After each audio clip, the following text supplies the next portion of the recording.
เดิมเหมือนกับทุกๆครั้งไปก็ทำหน้าที่ตรงนี้ในเรื่องของรายการธรรมะวาไรตี้นะครับก็มีทั้ง เรื่องหลอนนะครับแล้วก็เป็นเรื่องของปัญหาหลายๆท่านที่ประสบพบเจอกัน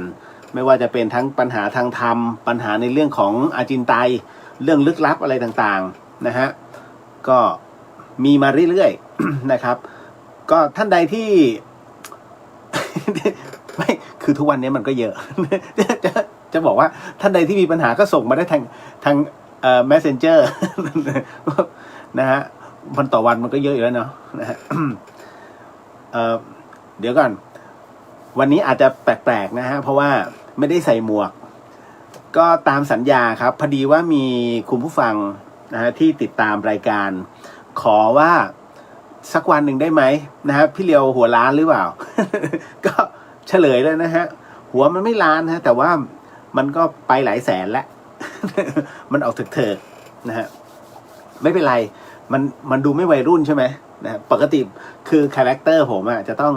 ใส่หมวกตลอดเวลาส่วนแว่นนั้นเนี่ย หาเจอก็ใส่หาไม่เจอก็ด้นกันไปถูกไม่ถูกเดี๋ยวคุณผู้ฟังเขาก็ทักมาเอง นะฮะผมก็จะจัดอยู่2ช่องเลยก็คือจะเป็นช่องเดอะเฮียนด้วยนะครับแล้วก็จะเป็นช่องพุทธิสิทธิ์ด้วยแล้ววันนี้ยังคงมีคำถามมากมายฮะที่เข้ามาอยู่เรื่อยๆนะครับ ก็โดยเฉพาะอย่างยิ่งในเรื่องของการทำบุญในวันพรุ่งนี้ก็ไหนๆก็ไหนๆฮะเพราะว่าท้ายที่สุดแล้วเนี่ยยังไงก็ต้องเล่าให้ฟังเอาค่ำคืนนี้ก่อนเอาที่ผ่านๆมาก่อนนะฮะเพราะว่า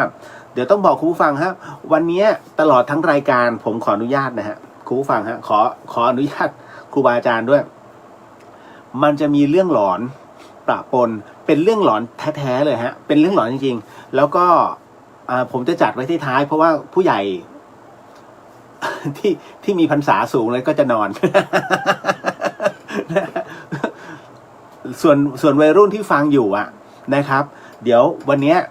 เรียกร้องเหลือเกินหลอนใช่ไหมเดี๋ยวจัดไปนะฮะ เพราะฉะนั้นตอนนี้หลายๆท่านยังมีกำลังอยู่ไงเราก็เอาช่วงเที่ยงคืน5 ทุ่มถึงเที่ยงคืนเป็นปัญหาทั่วๆไปก่อนส่วนหลอนเนี่ยไปจัดหลังเที่ยงคืน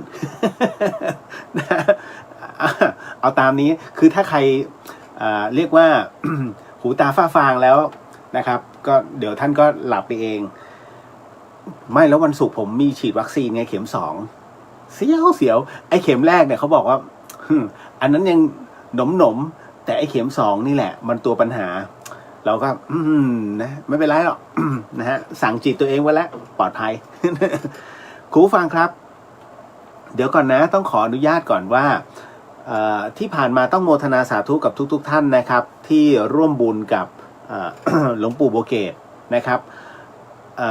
ก็ตอนนี้หลังจากที่ได้บอกบุญกันไปนะฮะได้ครบแล้ว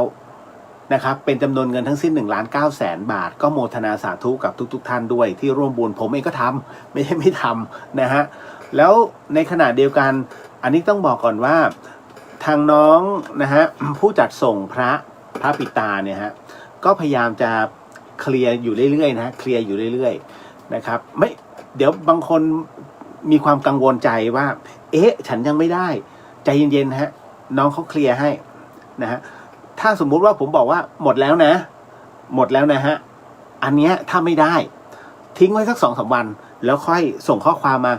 พี่ยังไม่ได้เลยนะอะไรผมจะเช็คกับน้องให้นะครับเพราะว่าก็เยอะอยู่หลายๆท่านโอ้โหคุณองค์ละ250ถูกไหมฮะหมายถึงว่าทำบุญนะฮะนั่นแหละก็โมทนาให้แต่คราวนี้กว่าจะได้นะฮะเป็นจำนวนเงินขนาดนี้ไม่ใช่น้อยๆนะก็เลยบอกไว้ก่อนและขณะเดียวกันเนี่ยสำหรับท่านใดที่ต้องการใบอนุโมทนาเนี่ยฮะวันนี้น้องเขาจัดส่งให้ทางไปรษณีย์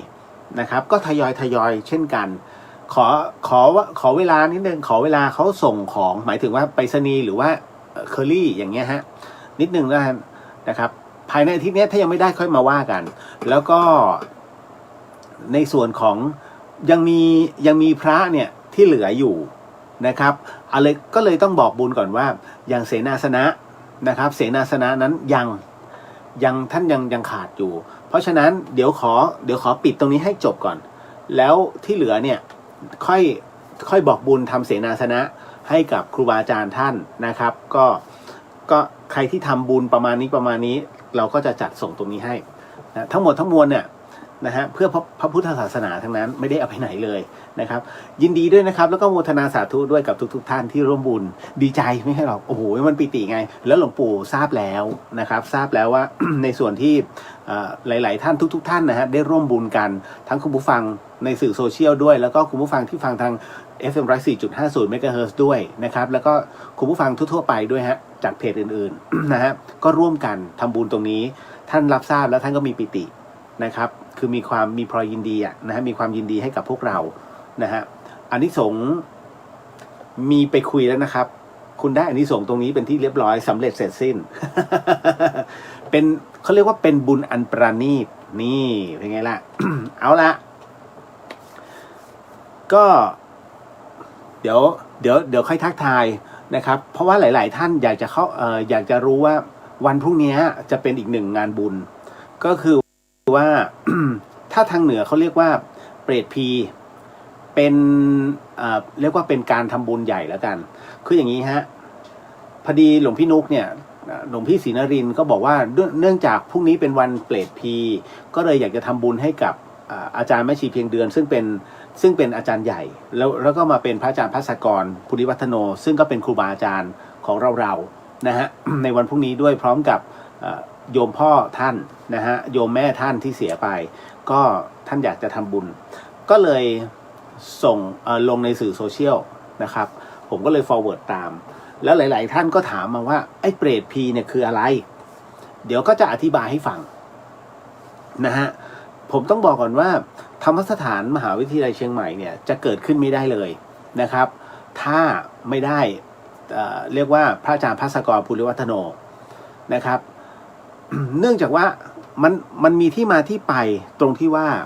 โยมพ่อท่านก็คือศาสตราจารย์กิตติคุณดร.รวีภาวิไลนะฮะซึ่งเป็นนักดาราศาสตร์อีกหนึ่งนักดาราศาสตร์เอกของโลกเลยนะฮะ เพราะฉะนั้นเนี่ยอาจารย์รวีเป็นที่ยอมรับนะของบรรดานักวิทยาศาสตร์ทั่วโลกอยู่แล้วนะครับในส่วนของดาราศาสตร์นะฮะอาจารย์รวีนั้นนอกจากเป็นนักดาราศาสตร์แล้วยังเป็นอีกอันหนึ่งสวมบทบาทก็คือเป็นนักอภิธรรมแล้วก็เป็นผู้ที่นำเอาคำสั่งสอนเป็นเรียกว่าเป็นปราชญ์อีกคนหนึ่งเลยฮะเพราะว่าอาจารย์รวีนั้นอยู่ในราชบัณฑิตด้วยนะฮะ เพราะฉะนั้นก็เลยจัดอยู่ในส่วนของผู้เป็นปราชญ์นะฮะแล้วก็เป็นนักเรียกเกี่ยวกับในเรื่องของการเผยแผ่พระพุทธศาสนาท่านจึงก่อตั้งธรรมสถานจุฬานะฮะจุฬาลงกรณ์มหาวิทยาลัยเกิดขึ้นนะอาจารย์ไปประจำอยู่ตรงนั้นนานมากแล้วก็นำเอาคำสอนของท่านพุทธทาสนั้นมาเปิดแล้วก็มีการสอนธรรมะอยู่เรื่อยๆที่ธรรมสถานคราวนี้หลวงพี่ภัสกรนั้นไปกลับอยู่ตลอดเวลาแล้วเวลาไปหาพ่อท่านเนี่ยจะไปหาที่ธรรมสถานจุฬาท่านก็เลยมีความคิดว่าสักวันหนึ่งท่านก็จะเปิดแล้ววันนั้นก็มาถึงเมื่อท่านได้อุปสมบทนะครับแล้วก็ จาริกไปเรื่อยจนกระทั่งมาเรียนที่วัดสวนดอกก็มาเจอกับพระอาจารย์สวัยพอมาเจอพระอาจารย์สวัยเสร็จปุ๊บเนี่ยคือพระวัดฝ่ายหินบอกเลยว่าค่อนข้างอาภัพ ผมพูดตรงๆฮะพอเลขที่67พระศุกร์เข้าพระเสาร์แทรกวัดจึงมีแต่เรื่องวัดฝ่ายหินนั้นถือว่าเป็นอีกหนึ่งวัดที่ค่อนข้างจะอาภัพเพราะว่าไม่มีพาหนะเป็นของส่วนตัวพระสงฆ์เนี่ยต้องอาศัยเดิน3 กิโลจากวัดฝ่ายหินไปจนถึงวัดสวนดอกหลายๆท่านคิดว่าวัดฝ่ายหินนั้นอยู่ในเขตอำเภอเมืองแล้วอยู่หลังมหาวิทยาลัยเชียงใหม่นั้นจะเจริญไม่ใช่นะคุณเข้าใจผิด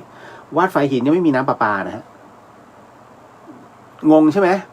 ยังไม่มีน้ำประปาเพิ่งจะมีน้ำประปาแค่หัวเดียว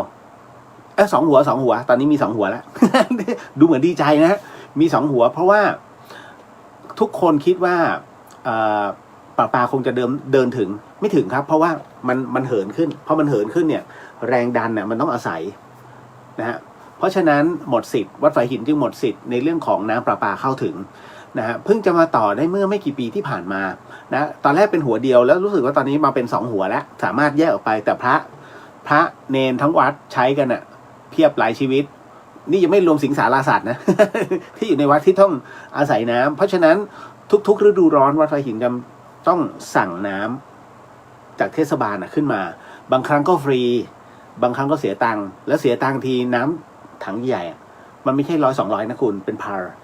เป็นพันเพราะฉะนั้นเห็นไหมเขาเรียกใกล้ตาไกลตีน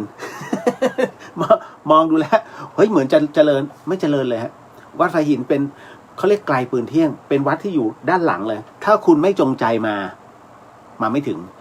ดังนั้นเนี่ยหลวงพี่ภัสกรเวลาท่านเดินผ่านเดินลงมาจากบันไดนาคเดินลงไปเพื่อจะไปวัดสวนดอกนะไป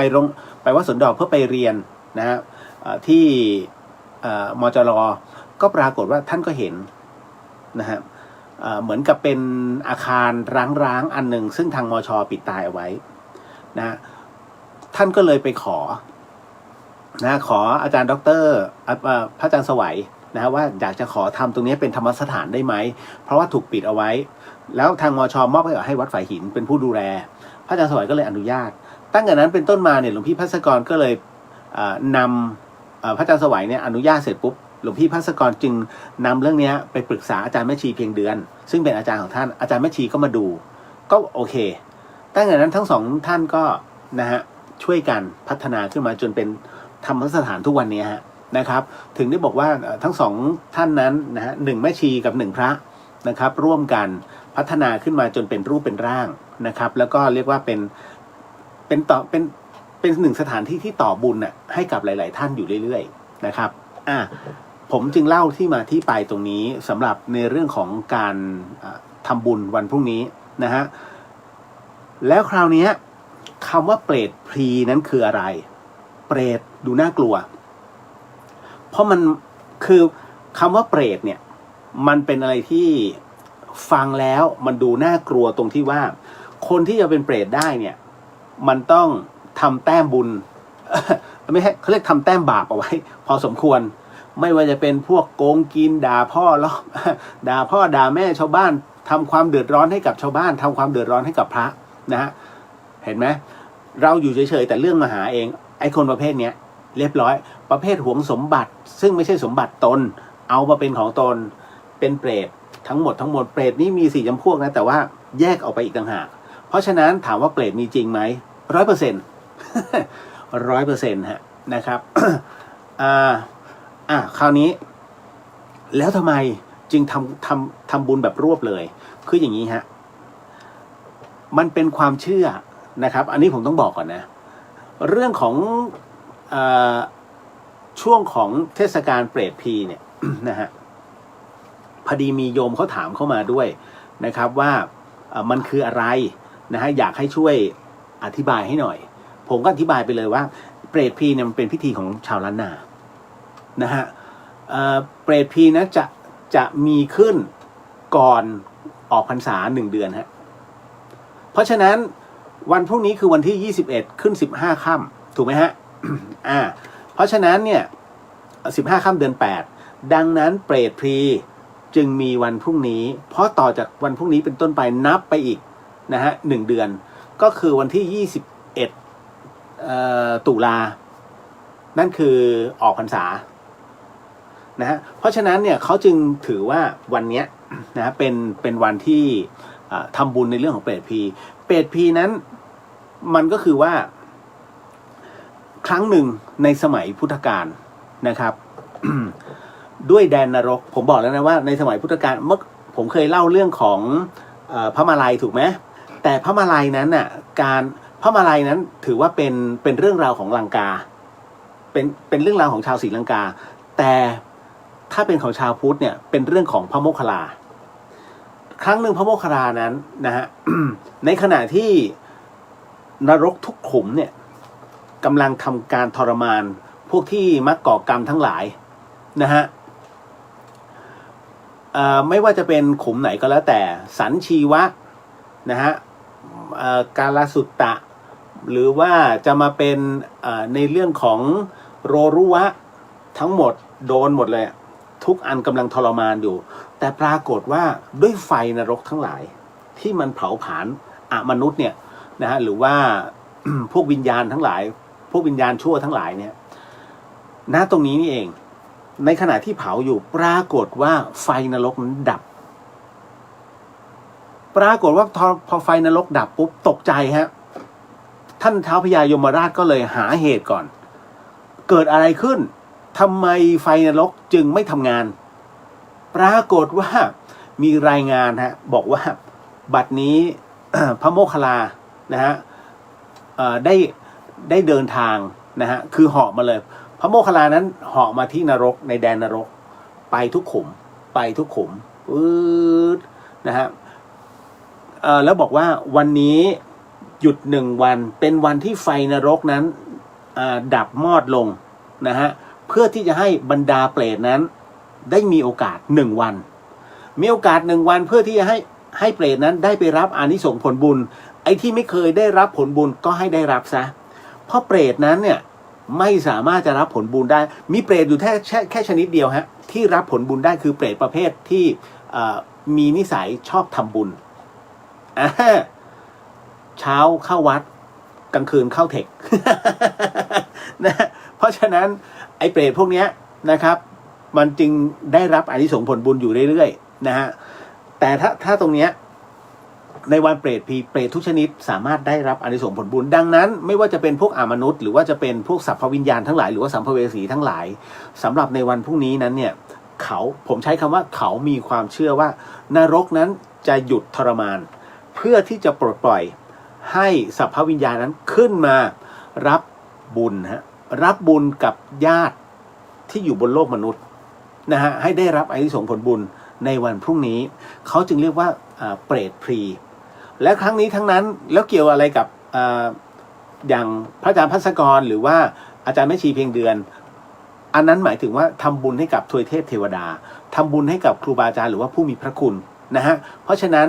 จึงแยกกันแต่ว่าอานิสงส์เนี่ยคือมันแบ่งกันเป็นชั้นๆอยู่แล้วนะครับดังนั้นเนี่ยถึงได้บอกว่าวันพรุ่งนี้เปรตพรีนะ1 ปีมี1 ครั้งเท่านั้นนะฮะว่าเป็นวันที่พระโมคคัลลานั้นขอท่านท้าวพญายมราชยุดทรมานนะเพื่อปล่อยเปรตเดี๋ยวนี้สัพพวิญญาณจึงหมดนรกพรุ่งนี้เป็น1 วันที่หมดนรก เพื่อมารับอานิสงส์ผลบุญแล้วในขณะเดียวกันนะครับก็ถามมาว่า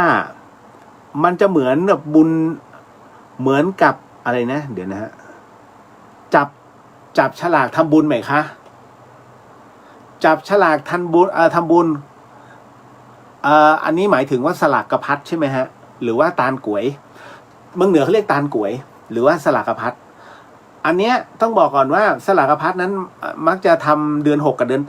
8ขึ้น15 ค่ำเหมือนกันนะฮะจริงๆจะต่างกันนิดนึงความหมายนะแต่จริงๆมันสามารถทำได้นะคืออย่างนี้ฮะสลากกระพัดหรือว่าตาลก๋วยนั้นก็คืออย่างนี้คือในสมัยพุทธกาลเนี่ยนะฮะ ในสมัยพุทธกาล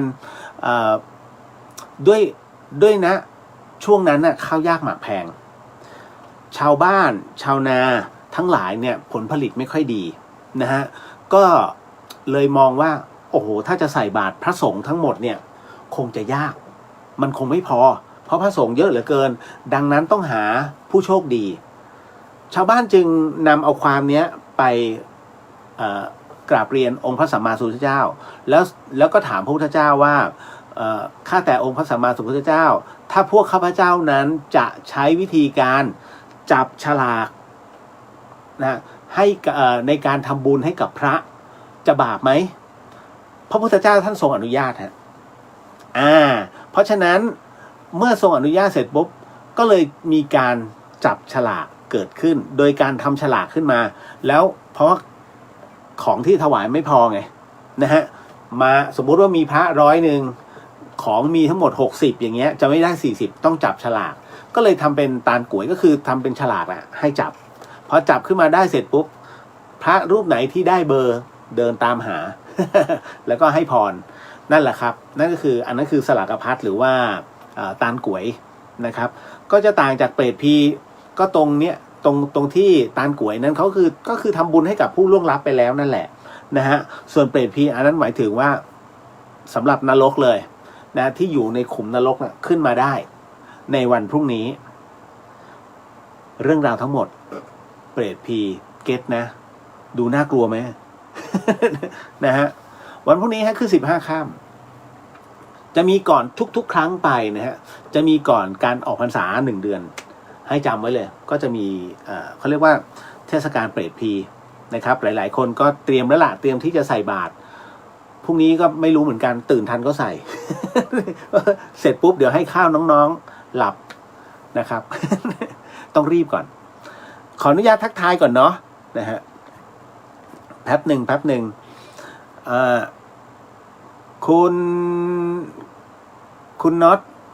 สวัสดีครับพี่เลี้ยวสวัสดีครับผมพี่ชายชินกิจตันสตูลสวัสดีครับสวัสดีครับพี่นะคุณจินชาสวัสดีค่ะน้องคุณเรียวตัดผมซะเด็กเลย นะคุณย่าสโหนสวัสดีครับคุณเรียวสาธุสวัสดีครับขอบพระคุณมากคุณย่าสโหนส่งลำไยคริสตัลมาให้แล้วก็เดี๋ยวน้องหมอที่เป็นสัตวแพทย์ส่งน้องปาล์มใช่ไหมนะฮะส่งอะไรล่ะเขาเรียกอะไรฟูนะน้ำตาลฟูนะฮะเพื่อที่จะถวายพี่เลียวจะใช้ถวายวันพรุ่งนี้นะครับให้กับตุนุกนะฮะแล้วก็พระอาจารย์อีกหลายๆรูปวันพรุ่งนี้นะครับก็บอกไว้ก่อน นะฮะแล้วก็ยังมีอีกท่านหนึ่งที่ส่งมาให้ผมจำไม่ได้แล้วไม่ได้จด ไม่เป็นไรเดี๋ยวขอบพระคุณทีหลังได้นะก็ตอนนี้ก็ขอบพระคุณก่อนเพราะว่าหลายๆท่านก็เมตตาส่งมาให้นะฮะต่อมานิดนึงนะครับคุณสาวินีบอกสวัสดีค่ะพี่เวลาเราฝากเงินให้น้องนะช่วยโอนทำบุญให้ผู้โอนจะได้รับบุญด้วยไหมคะได้หมดครับนะฮะคือขอให้เป็นแม่เรียกว่าเป็นแม่งานให้นะฮะเรามีจิตอันเป็นกุศลแล้วก็โอนไปให้แล้วก็จากนั้นเนี่ยผู้ที่ได้รับโอนนั้นนำไปทำบุญต่อบุญถึงพร้อมเรียบร้อยแล้วครับนะฮะโมทนาสาธุด้วยนะฮะคุณจันยาสวัสดีค่ะคุณเรียวสวัสดีครับผมนะฮะคุณติ๊กสวัสดีค่ะคุณเรียวสาธุค่ะนะฮะพี่มาลีสวัสดีค่ะรายงานตัวค่ะนะฮะคุณปาล์มรายงานตัวค่ะคุณเรียวแล้วก็ชาวเดอะเฮียนค่ะสาธุครับนะฮะคุณสุชัญญาสวัสดีค่ะสวัสดีครับผมนะคุณจินชาบอกว่าท่านสาธุสุดหัวใจขอหลวงปู่หายอาพาธเร็วๆนะฮะก็เหมือนกันฮะก็ขอให้อานิสงส์ผลบุญช่วยให้หลวงปู่หายไวๆฮะก้ามปูคอนหวานสวัสดีครับพี่เลียสวัสดีครับผมคุณจินชาร่วมบุญ12 เปงเป็ดพีพรุ่งนี้ถวายพระอาจารย์ภาสกรหลวงแม่แล้วก็อุทิศให้บรรพบุรุษเจ้ากรรมนายเวรสรรพสัตว์สรรพวิญญาณทั้งหลายนะฮะไปกับท่านนุกแล้วก็ร่วมโมทนาร่วมกันนะคะสาธุครับพรุ่งนี้เดี๋ยว ขอดูกำลังตัวเองก่อนฮะเพราะว่าถ้ากำลังไหวเดี๋ยวผมนำโหสิกรรมเดี๋ยวไปข้างนอกหน้าพระ นะฮะพรุ่งนี้บอกไว้ก่อนนะฮะ ลองดูฮะ ป้าแก้วสวัสดีค่ะคุณเดียวสวัสดีครับนะฮะมุกมิกสวัสดีค่ะพี่เลียวสวัสดีครับผมนะฮะคุณปริญญาสวัสดีครับพี่เลียวสวัสดีครับวันน้องจิราพรสวัสดีครับพี่เลียวสวัสดีครับผมเดอะโจ๊กเกอร์สวัสดีครับพี่เลียวนะฮะสวัสดีฮะพี่เลียวตอนนี้พี่ป๋องจัดรายการผีตอนกลางวันเริ่มติดงอมแงมแล้วไม่ค่อยมีเวลาหรอกมันทำอะไรไม่ได้ไงตอนนี้ มันก็เลยเปื่อย เดี๋ยวพี่เลียวจะลองทักมันอยู่ในไลน์ไม่ได้รู้เรื่องเลยเพราะผมไม่เข้ากรุงเทพเลยนะฮะครึ่งปีแล้วไม่เข้าเลยไม่เข้าแล้วนะฮะลิตเติ้ลโฮปสวัสดีครับพี่เลียวสวัสดีครับเดอะโจ๊กเกอร์ไม่กล้าออกเที่ยวกลางคืนเลยฮะพี่อย่าพึ่งฮะช่วงนี้ใจเย็นๆ โควิดวันนี้อีกเท่าไหร่75มั้งเชียงใหม่เมื่อวาน100 กว่านะครับยังไม่เข็ด มาคัสเตอร์เรื่อยๆผมบอกแล้วประมาทไงเหมือนกับคิดว่ามันจะไม่มีแล้วคือเชียงใหม่ใช้ชีวิตแบบ สโลไลฟ์มากนะฮะใส่แมสบ้างไม่ใส่แมสบ้างเดินกันเงี้ยวิ่งกันเป็นกลุ่มๆเงี้ยนึกในใจโอ้โหถ้าติดมา1 คนละฮาตึมเลยเป็นไงล่ะ ไม่กล้าคิด เพราะคิดแล้วเป็นจริงๆก็เป็นจริงๆนะฮะ1AB สวัสดีครับพี่เลียวสวัสดีครับผมนะฮะคุณมิตรชัยสวัสดีครับพี่เลียวสวัสดีฮะคุณจริยาสวัสดีครับคุณเดียวสวัสดีครับนะฮะก็มาถึงพี่สุสวัสดีน้องเรียวแล้วก็ทุกท่านสวัสดีฮะพี่สุนะครับผมมาถึงกุ๊บกิ๊บพี่เลียวทักทายค่ะวันนี้ดูสดใสมากค่ะคุณแม่มาช่วยทำงานไปด้วยค่ะดูแลตัวเองนะคะ FC เป็นห่วงขอบพระคุณครับนะฮะก็พยายามพักผ่อนเยอะๆนะไม่อยากแก่เร็วนะคุณชยาสวัสดีค่ะโมทนาสาธุกับทุกๆบุญนะคะโมทนาบุญฮะ อ๋อมันนี่ never sleeps คุณเลี้ยวงานบุญพรุ่งนี้ยังร่วมบุญทันไหมขอเลขบัญชีต้องเข้าไปที่เพจธรรมสถานนะครับหลวงพี่นุกทิ้งเอาไว้หมายเลขบัญชีร่วมบุญได้ครับกับหลวงพี่นุกครับนะฮะเข้าไปที่เพจนะพี่สุวรรณยาสวัสดีครับนะฮะ ตามมาด้วย1AB สวัสดีครับพี่เดียวสวัสดีครับผมนะคุณนพสวัสดีค่ะคุณเดียวสวัสดีฮะคุณแสนศักดิ์สวัสดีค่ะแสนสุข แสนศักดิ์นักมวย ขออภัยครับ สวัสดีค่ะคุณเลียวสวัสดีครับผม พี่ขวัญตาสวัสดีค่ะทุกคนสวัสดีคุณมุนาชาร์จพลังคืนนี้ไว้เยอะๆค่ะพรุ่งนี้จะได้นำโอโหสิกรรมครับก็เต็มที่ฮะ นะฮะป้าหมูสวัสดีค่ะพรุ่งนี้มีถ่ายทอดไหมคะป้าอยู่กทมจะได้ร่วมบุญหลวงพี่นกน่าจะถ่ายทอดนะฮะคิดว่าไม่น่าพลาดนะฮะเดอะโจ๊กเกอร์แถวลำพูนเชื้อไปติดแถวนิคมคนทำงานเนี่ยฮะก็ต้องระมัดระวังแต่นิคมเขาก็ระวังพอสมควรนะฮะตานก๋วยไปแล้วเอ้ยไม่ใช่ตานก๋วยติดตานก๋วยเลย เปรตพรีนะฮะเปรตพรีวันพรุ่งนี้ชื่อดูน่ากลัวนะแต่เอาจริงๆแล้วเนี่ยน่ากลัวไหมมันตามเหตุปัจจัยครับเพราะว่าจริงๆมันก็จะไม่ใช่มันเป็นช่วงคาบเกี่ยวของเมืองเหนือกับอีสานบางส่วนเขาก็จะมีประเพณีนี้ด้วยนะฮะทำได้ทุกภาคแหละเมืองใต้ก็จะมีชิงเปตใช่ไหมนะฮะอีสานก็มีนะครับแต่ตานก๋วยเนี่ยหรือว่าสลากพัดอีสานกับเหนือนะฮะอีสานเขาจะเรียกอย่างนึงผมจำไม่ได้แล้วนะครับจบลงไปมาถึงมีคำถามมาว่าพี่จะหาเช่าพระปางสมาธิมาบูชาน้องเดียว่าดีไหมคะคือเดี๋ยวผมเล่าที่มาที่ไปก่อนพอดีว่าพี่เขาไปถูกคนทักหมอดู การทักอะไรประเภทนี้ไม่พ้นนะฮะ ก็หมอดูบอกไปหาพระมานะฮะปางสมาธิองค์ใหญ่นะฮะเอาว่าเพื่อจะได้กราบไหว้บูชานะครับโอ้โหถ้าองค์ใหญ่นี่เท่าไหร่เนี่ยถ้าเป็นของแท้เป็นแสนแต่ถ้าเป็นของเรียนแบบเป็นหมื่นถ้าองค์ใหญ่นะฮะคราวนี้คำถามก็มีอยู่ว่า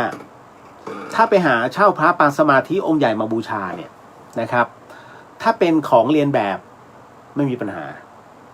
านะแต่ถ้าเป็นของแท้นะฮะ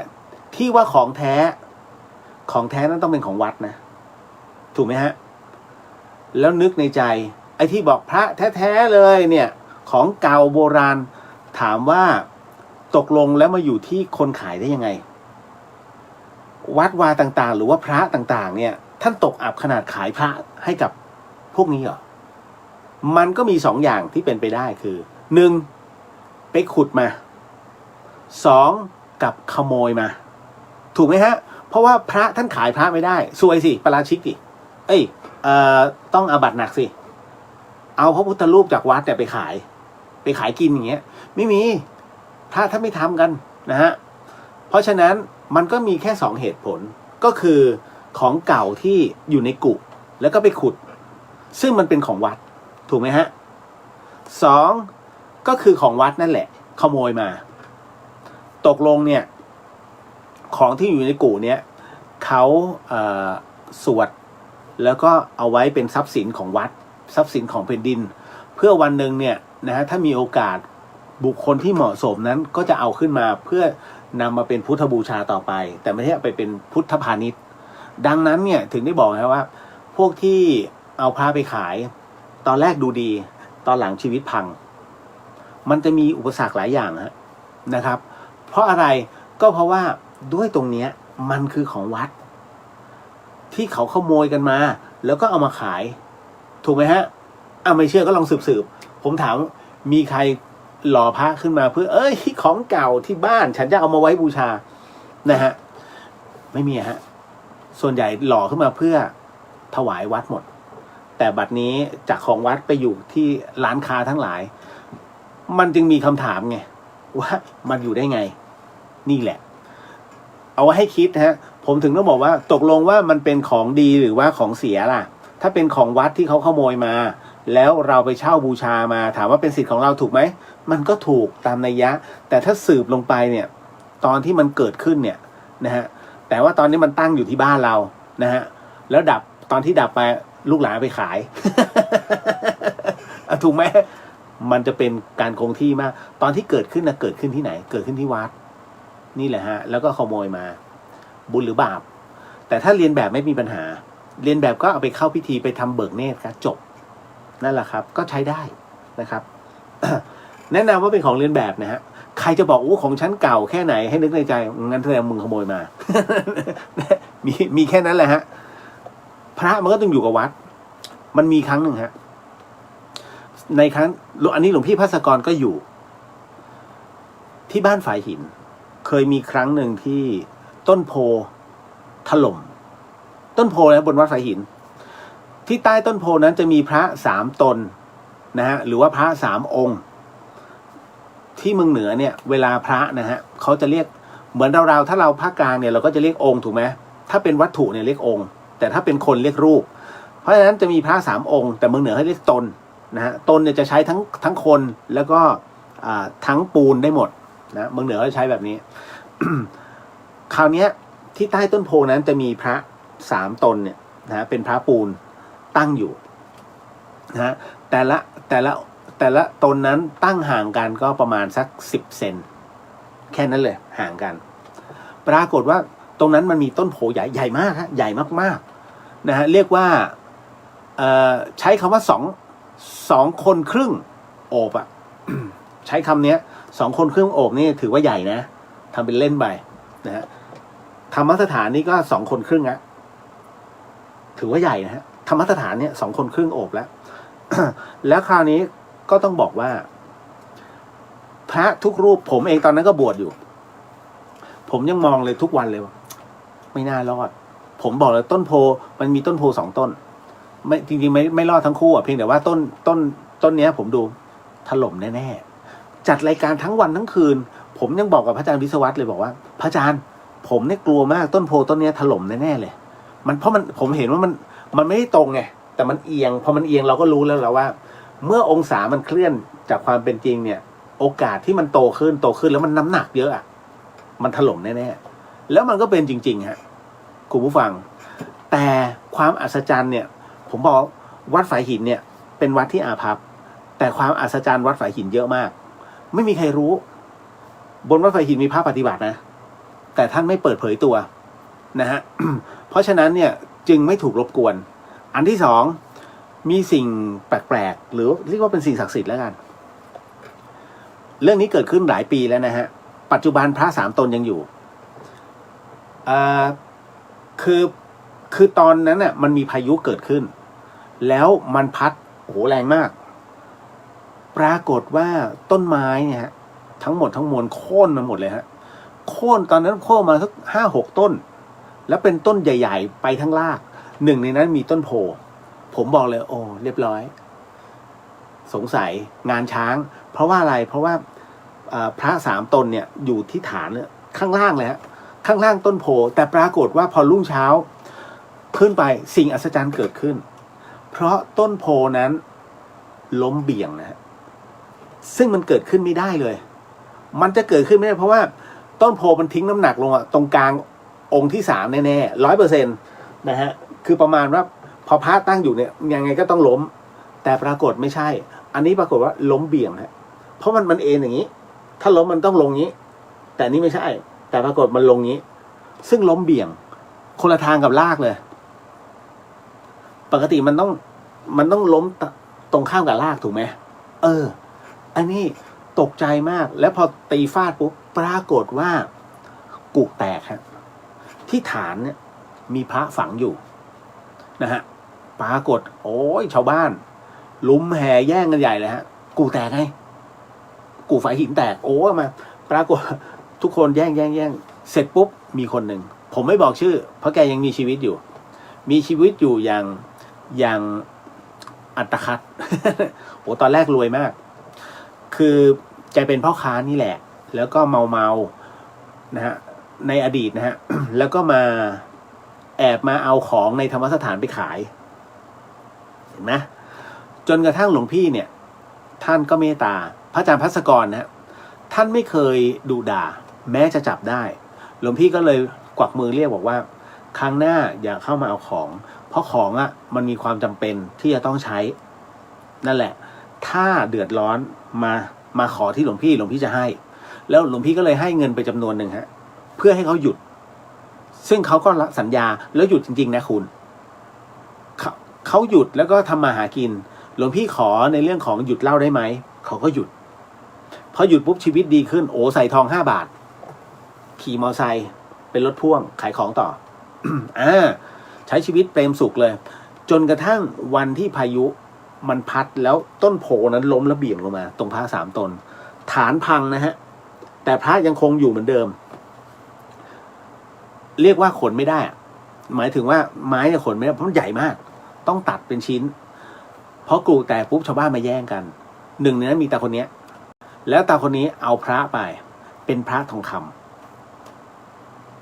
เป็นพระทองคำฮะแต่เป็นทองคำปลอม เป็นทองคำปลอมฮะ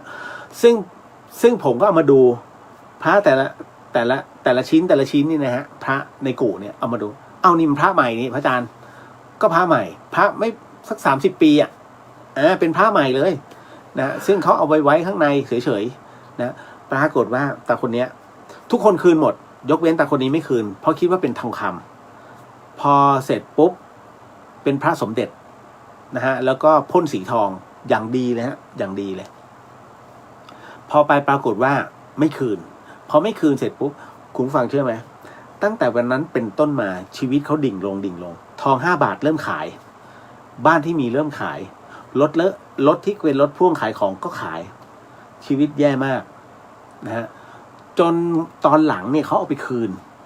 นะเหมือนกับไม่แน่ใจนะว่าคืนหรือไม่คืนแต่หลังจากนั้นเนี่ยโอ้เป็นปีประมาณ4 ปีเขาค่อยๆดีขึ้น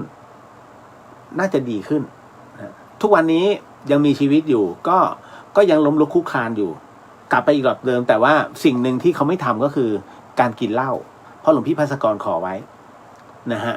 นั่นก็คือผมถึงได้บอกว่าไอ้เรื่องของการที่จะไปเช่าพระบูชาหรือว่าอะไรก็ตามเนี่ยให้ดูดีๆนี่แหละฮะมันมีเอฟเฟกต์ทั้งหมดของฟรีไม่มีในโลกนั่นแหละครับตอนนี้พระ3 ตนนั้นก็คือถูกบูรณะขึ้นมาใหม่แล้วก็คุณแหม่มนะฮะสิงแก้วจำชื่อไม่ได้แล้ว นะมาเป็นประธานฝ่ายคฤหัสถ์แล้วก็หลวงพี่ภัสกรเป็นประธานฝ่ายสงฆ์ก็ร่วมกันนะครับบูรณะเป็นที่เรียบร้อยก็ถือว่าเป็นอีกหนึ่งเรื่องราวเรื่องเล่าเป็นวิทยาทานนะฮะจบไปเพราะฉะนั้นการเช่าบูชาไม่ผิดนะครับในเรื่องของการเช่าพระมาบูชาเป็นของส่วนตัวไม่มีความผิดนะครับเพียงแต่ว่าผมอยากให้ดูให้มันดีๆแค่นั้นแหละอย่างอื่นไม่มีปัญหาหรอกนะครับคุณพิมพ์สวัสดีค่ะดีเจเรียนแล้วก็ทุกท่านสวัสดีครับคุณชัยครับบอกว่าสวัสดีครับพี่เลียวคิดถึงครับไม่ได้เข้ามาฟังพี่นานเลย นะฮะ ก็เป็นปกติครับบางทีแล้วคืนนี้หน้าเด็กด้วยคงจำไม่ได้หรอก นะฮะนะฮะจ็อกเกอร์บอกยกตัวอย่างพระรอดมหาวันครับพี่ นะฮะโอ้เยอะแยะเลย มีคนโพสต์มาในกุผ้ากุเข้ามาขายเขาบอกว่าอันนี้เป็นพระรอดนะฮะพระรอดมหาวันกุนี้แตกใหม่นะฮะประมาณว่าได้มาหลายองค์ผมก็เลยบอกแตกที่ไหนไม่ตอบ เขาคงมาดูโปรไฟล์ผมอะแล้วก็คงจะรู้ว่าอ๋อคนแถวนี้คือถ้าเป็นคนแถวสมมติเชียงใหม่ลำพูนเนี่ยมันถึงกันไงผมจะได้ถามเจ้าว่าเดี๋ยวหรือว่าถามคนลำพูนนะมีกูแตกด้วยเหรอเพราะฉะนั้นถ้าความจริงเฉลยคือพวกนี้ขายผ้าปลอมไงแล้วก็จะบอกผ้ากุเนี่ยนะเขาไม่ขายหรอกองค์ละ500-600ไม่มีหรอกฮะ เอาจริงมีแต่พระทำกุ นะฮะเป็นพระที่ทำเก่าอ่ะนะเยอะแยะให้ผมทำให้500องค์เป็นพระกุเก่าๆเนี่ยยังได้เลยคือมันทำได้แต่จะทำเพื่ออะไรล่ะแค่นั้นแหละฮะ เพราะฉะนั้นเนี่ยถึงได้บอกว่าหาของแท้ยากเดี๋ยวนี้ปลอมกันแบบเนียบมากตำหนิปลอมกันเหมือนถ้าดูกันแทบไม่ออกคุณเอ้ยนะเพราะว่าสยามประเทศเป็นประเทศเดียวในโลกครับที่ปั้นดินนะให้มีมูลค่าได้ขนาดใหญ่พระสมเด็จไงโอ้โหขายกัน20 ล้านปลอมจริงกูไม่รู้หรอก แต่เอาแล้วนะประมาณนี้20 ล้านบ้าเปล่าเนี่ยฮะแต่เขาซื้อจริงๆแล้วคนชาติไหนที่ซื้อพระไทยจีนฮะเห็นไหม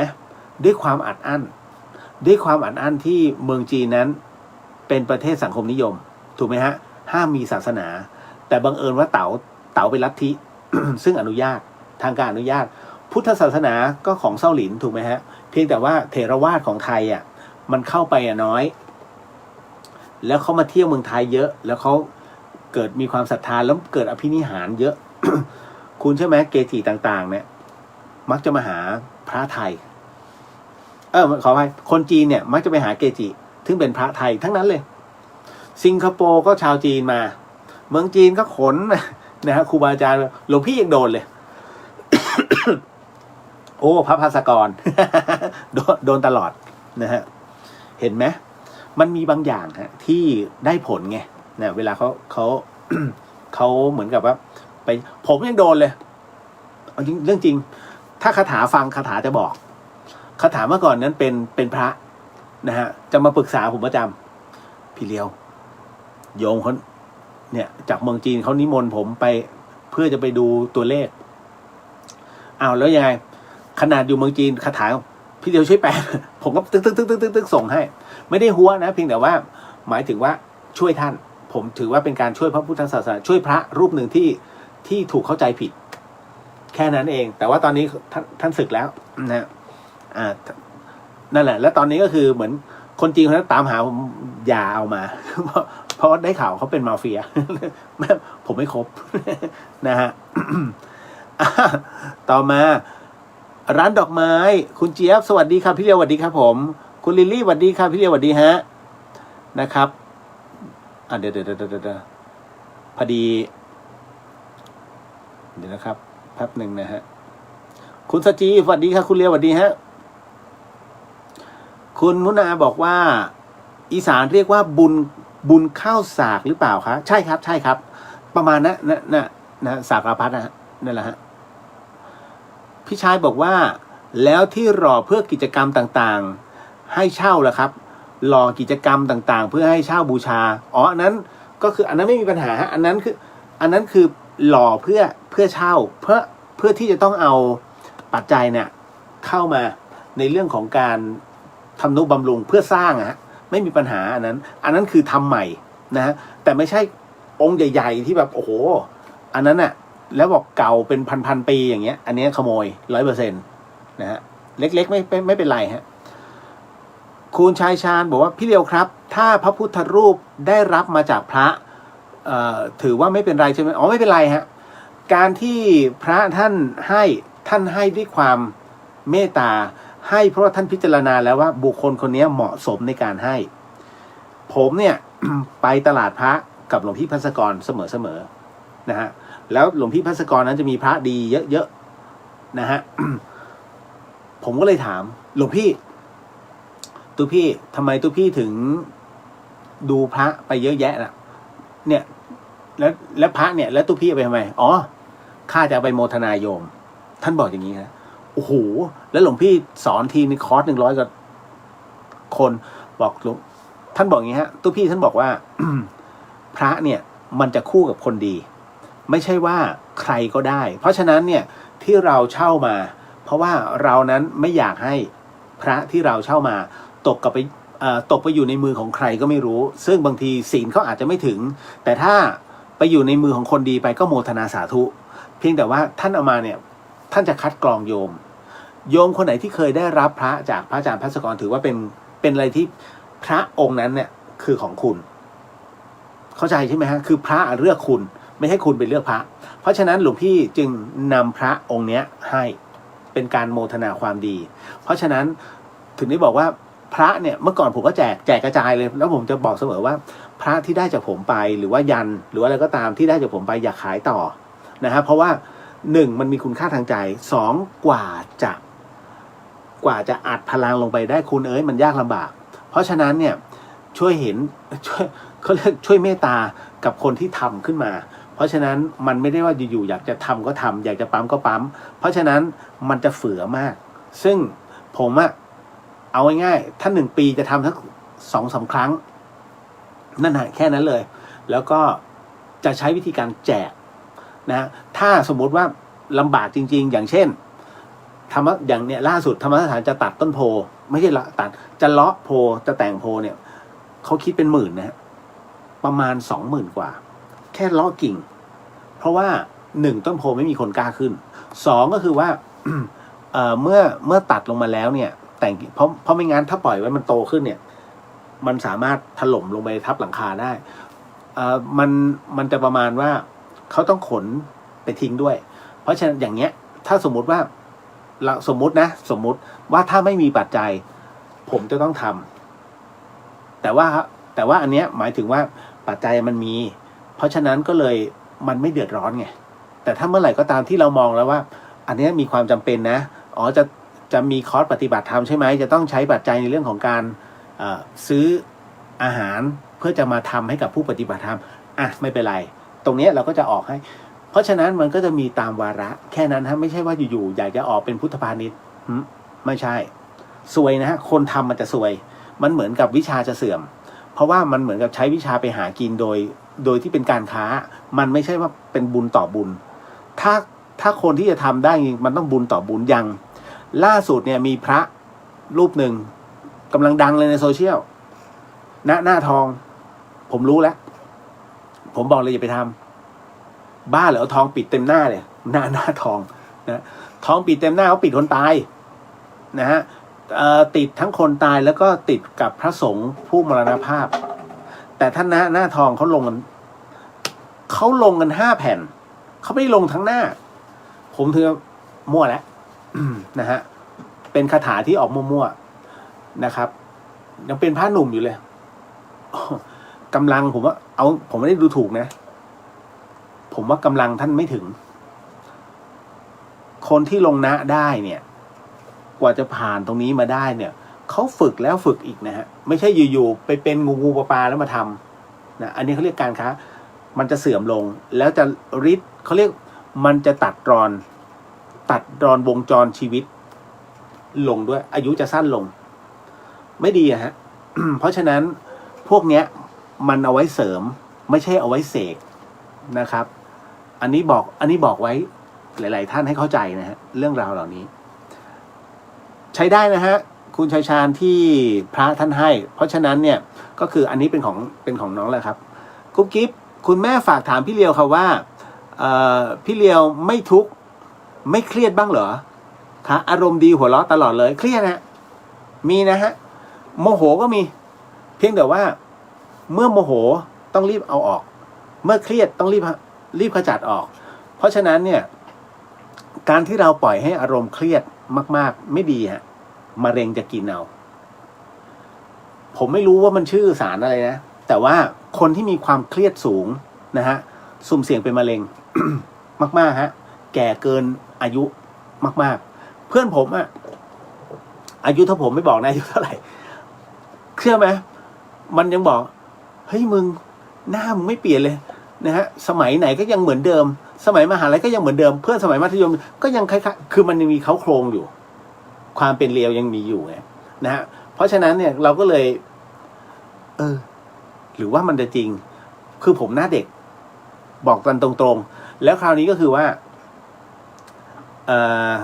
หรือจะบอกวันพรุ่งนี้เรื่องของคนเป็นมะเร็ง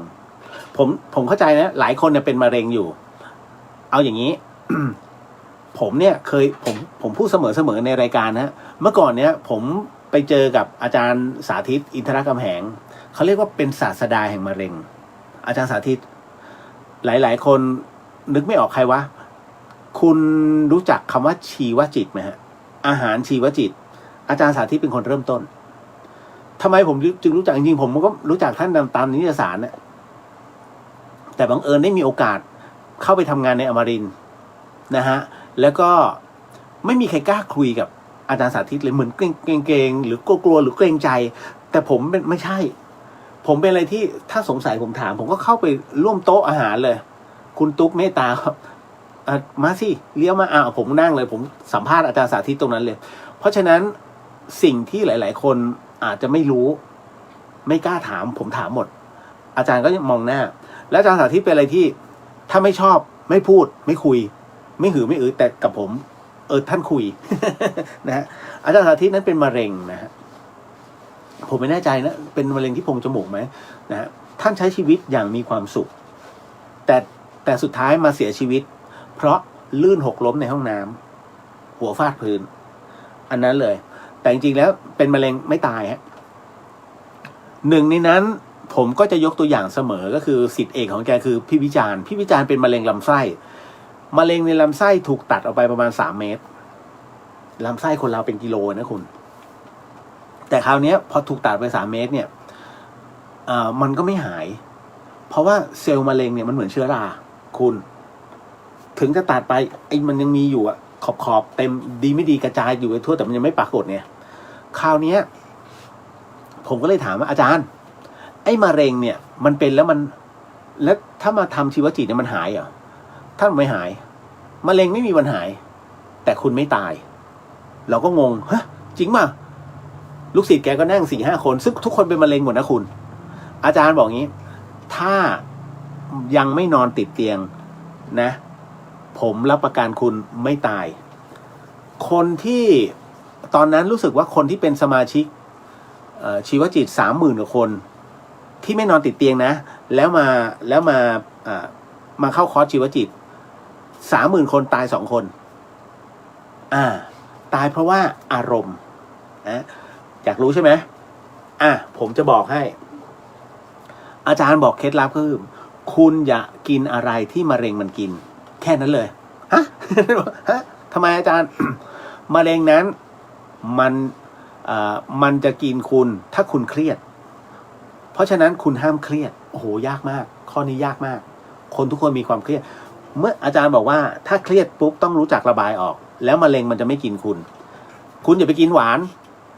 ร่างกายคนเราต้องการโปรตีนแค่ปลา1 ชิ้นแค่นั้นเลยฮะโอ้โหตายแล้วทอดเนี่ยอันนี้คนเป็นมะเร็งจำไว้นะฮะ1คุณอย่าทอดด้วยน้ำมัน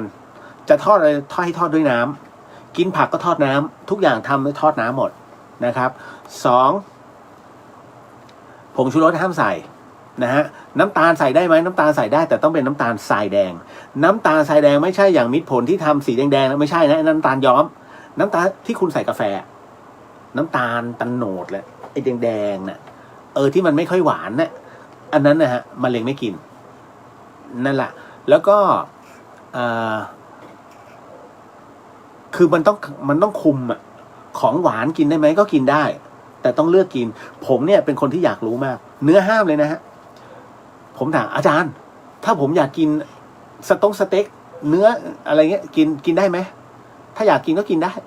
แต่กินแล้วต้องรู้จักเอาออกเอาออกคืออะไรดีท็อกฮะต้องดีท็อก การดีท็อกนั้นมันมีข้อดีและข้อเสีย ข้อดีก็คือมันล้างไส้มันล้างระบบทั้งหมดในร่างกายของคุณออกไปมะเร็งมันไม่กินแต่ข้อเสียคือมันจะเอาเชื้อเรียกว่าแบคทีเรียชนิดดีของคุณออกไปด้วย2ระบบขับถ่ายของคุณจะรวนหมดเพราะคุณถ่ายไม่เป็นเวลาเพราะคุณบังคับมันทำให้หูรูดของลำไส้ของคุณไม่ทำงานถูกไหมเพราะคุณไปบังคับด้วยน้ำดีท็อกแล้วไงน้ำด่างหรือว่าน้ำกาแฟใช่ไหม3เตรียมตัวเป็นฤๅษีดวงทวารแค่นั้นเลยฮะนี่คือข้อเสียของดีท็อกแต่ข้อดีมันมีไหมข้อดีมันมีเยอะไงแต่ข้อเสียถ้าคุณรับ3อย่างนี้ได้ก็จบนะฮะแล้วจากนั้นก็คือว่าต้องออกกำลังโดยการรำพลองฮะนะข้าวขาวห้ามกินนะต้องกินข้าวซ้อมมือนะข้าวแดงนั่นแหละต้องกินแบบนั้นเพราะฉะนั้นไอ้อย่างเงี้ยมะเร็งไม่กินนะครับแล้วก็จะอยู่พี่วิจารณ์เนี่ยที่ผมบอกตัดลำไส้หมอบอกว่าอยู่ได้ไม่เกิน2เดือนจาก3เดือนไม่เกิน2เดือนณวันที่ผมคุยนะฮะ20 ปีแล้วยังอยู่นะทุกวันนี้ยังอยู่เลยนะทุกวันนี้นะฮะอันนี้ก็ถือว่าเป็นวิทยาทานแต่ถ้าสมมุติว่าท่านทำกันไม่ได้ใช้สูตรคุณแม่ผมแต่คุณแม่ผมที่เป็นอัลไซเมอร์นะฮะทิ้งสมบัติไว้ให้ก่อนเมื่อก่อนคุณพ่อผมเป็นมะเร็งตับหมอบอกอยู่ไม่เกิน3เดือนฮะเพราะว่าท้ายที่สุดแล้วก็ตายนะไม่ใช่ไม่ตายนะแต่แม่รักษาให้จนพ่ออยู่ได้5 ปีหมอยังงงเลยนะฮะใช้วิธี1ใช้สมุนไพรนะจ๊ะข้าวเย็นเหนือ7 ขีด2ข้าวเย็นใต้7 ขีด3ข่า7 ขีดทั้งหมดทั้งมวลนั้นอย่างละ7 ขีดเอามาใส่หม้อแล้วคุณใส่น้ำลงไปให้เสมอสมุนไพรทั้งหมดที่คุณวางในหม้อให้พอดีแล้วก็ต้มกินแต่ห้ามกินเนื้อนะนั่นแหละฮะอยู่ได้5 ปีฮะคุณพ่อผมอยู่ได้5 ปีจากหมอบอกอยู่ได้ไม่เกิน3 เดือนเห็นไหมคือมันบางทีมันต้องมีแล้วคุณแม่ไม่หวงสูตรก็เลยบอกผมก็ยังบอกออกรายการอยู่เสมอนั่นแหละถือว่าเราให้แลกเปลี่ยนความรู้แล้วก็เป็นวิทยาทานกันเนาะนะฮะเอาละที่พี่หัวเราะเพราะว่าหัวเราะมันรักษาทุกโรคนะฮะพี่จะหัวเราะเป็นบางเวลาแต่ถ้าพี่หัวเราะทั้งวันเนี่ยช่วยมาพาพี่ไปสวนดอกหน่อยสวนปรุงฮะ เรียกบ้านะคุณเจี๊ยบสวัสดีค่ะพี่เลี้ยวสวัสดีครับผมเอาอันนี้ไปแล้วนะฮะคุณเจี๊ยบบอกว่าเพิ่งสวดมนต์นั่งสมาธิเสร็จเข้ามาฟังพี่เลี้ยวต่อเลยโมทนาสาธุฮะคุณกุ้งสวัสดีครับนะฮะ คุณบูนสวัสดีครับพี่เลี้ยวสวัสดีครับผมคุณรุ่งสวัสดีครับคุณเลี้ยวสวัสดีฮะคุณวัตมะเร็งกลัวออกซิเจนด้วยค่ะอันนี้ไม่มั่นใจนะฮะแต่ว่าอันนี้ผมพูดตามหลักชีวจิตที่ได้พูดคุยกับอาจารย์สาธิตนะฮะอาจารย์สาธิตอินทรกำแหงแล้วพวกเนี้ยเขาไม่กินข้าวกับใครนะเพราะเขาต้องทำมาเองมันจะไม่สะดวกก็ตรงเนี้ยพี่คนหนึ่งซึ่งเป็นตอนนั้นเป็นผู้จัดการใหญ่ของประกันชีวิตที่หนึ่งแกเป็นมะเร็งที่โพรงจมูกนะฮะเป็นที่เพดานปากแล้วมันลามไปถึงโพรงจมูกผมก็ยังสงสัยเลยว่าโอ้ยพี่แล้วกินได้เหรอก็กินได้ปกติแล้วมะเร็งมันก็อยู่กับเรามันเหมือนเป็นเพื่อนเราคิดว่ามันเป็นเพื่อนเรานะฮะทุกคนยังมีชีวิตอยู่จนถึงปัจจุบันนะ ที่หมอบอกว่าไม่ตายที่ต้องตายสุดท้ายไม่ตายแต่คราวนี้อาจารย์บอกอย่างหนึ่งว่าถ้าจะเข้าคอร์สชีวจิตคุณอย่าเพิ่งใช้สารเคมีอย่างว่าเราแต่ละคนเนี่ยต้องไปหาหมอแผนปัจจุบันก่อนไงนั่นแหละนั่นคือปัญหามันก็แน่นอนอยู่แล้วถูกไหม ต่อมานะฮะคุณมันนี่เนเวอร์สลีฟบอกว่าโมทนาสาธุร่วมบุญ12 เปงวันวัดฝายหินมช100ไปโมทนาสาธุครับก็ส่งให้ตุ้นุกแล้วเนาะนะฮะ พี่มารีบอกว่าฝนกำลังจะตกนะคะฟ้าด้วยค่ะฟ้าตกเหรอฮะถ้าฟ้าตกไม่ได้นะฮะฟ้าร้องฮะ ทำดีหวัดดีพี่เลี้ยวหวัดดีครับผมนะฮะคุณพริมบอกว่าหวัดดีครับพี่เลี้ยวสวัสดีครับนะฮะ เดอะโจ๊กเกอร์ยกตัวอย่างพระรอดไปแล้วนี่หว่า นะฮะมาถึงคุณพิมพ์บอกว่าดีค่ะดีเจเรียไปแล้วอันนี้คุณจินชาจำได้ว่ามีโอกาสร่วมบูรณะฐานพระ3 ตนด้วยค่ะดีใจดีใจอ๋อนั่นแหละครับอันนั้นเลยนะฮะหลวงพี่ จริงค่ะไม่กล้าให้ยันคุณเรียวกับใครแม้จะเป็นคนที่เรารู้สึกว่าอยากให้คุ้มครองแต่ที่สุดก็ช่างใจมากพอได้มายากแล้วก็รู้สึกว่าเป็นของเฉพาะเพื่อเราหรือเปล่าจนทำให้ลืมการให้ไปก็ต้องบอกว่ายันทุกอย่างที่ผมให้หรือว่าของทุกอย่างที่ผมให้กับคุณผู้ฟังไปนะฮะก็คือของนะเขาเลือกท่านแล้วนะฮะ แต่คราวนี้ถ้าท่านมองเห็นว่าสิ่งที่จะมอบให้ต่อไปมีประโยชน์กับอีกท่านหนึ่งเหมือนกับช่วยเขาได้ผมก็ไม่ได้ว่านะฮะเพราะว่าหลายๆท่านที่เอายันผมไปแล้วก็ไปไม่ว่าจะเป็นท้าวเวสสุวรรณแล้วก็พี่ชัยสงครามนะครับที่เอาไปติดที่บ้านน่ะแล้วก็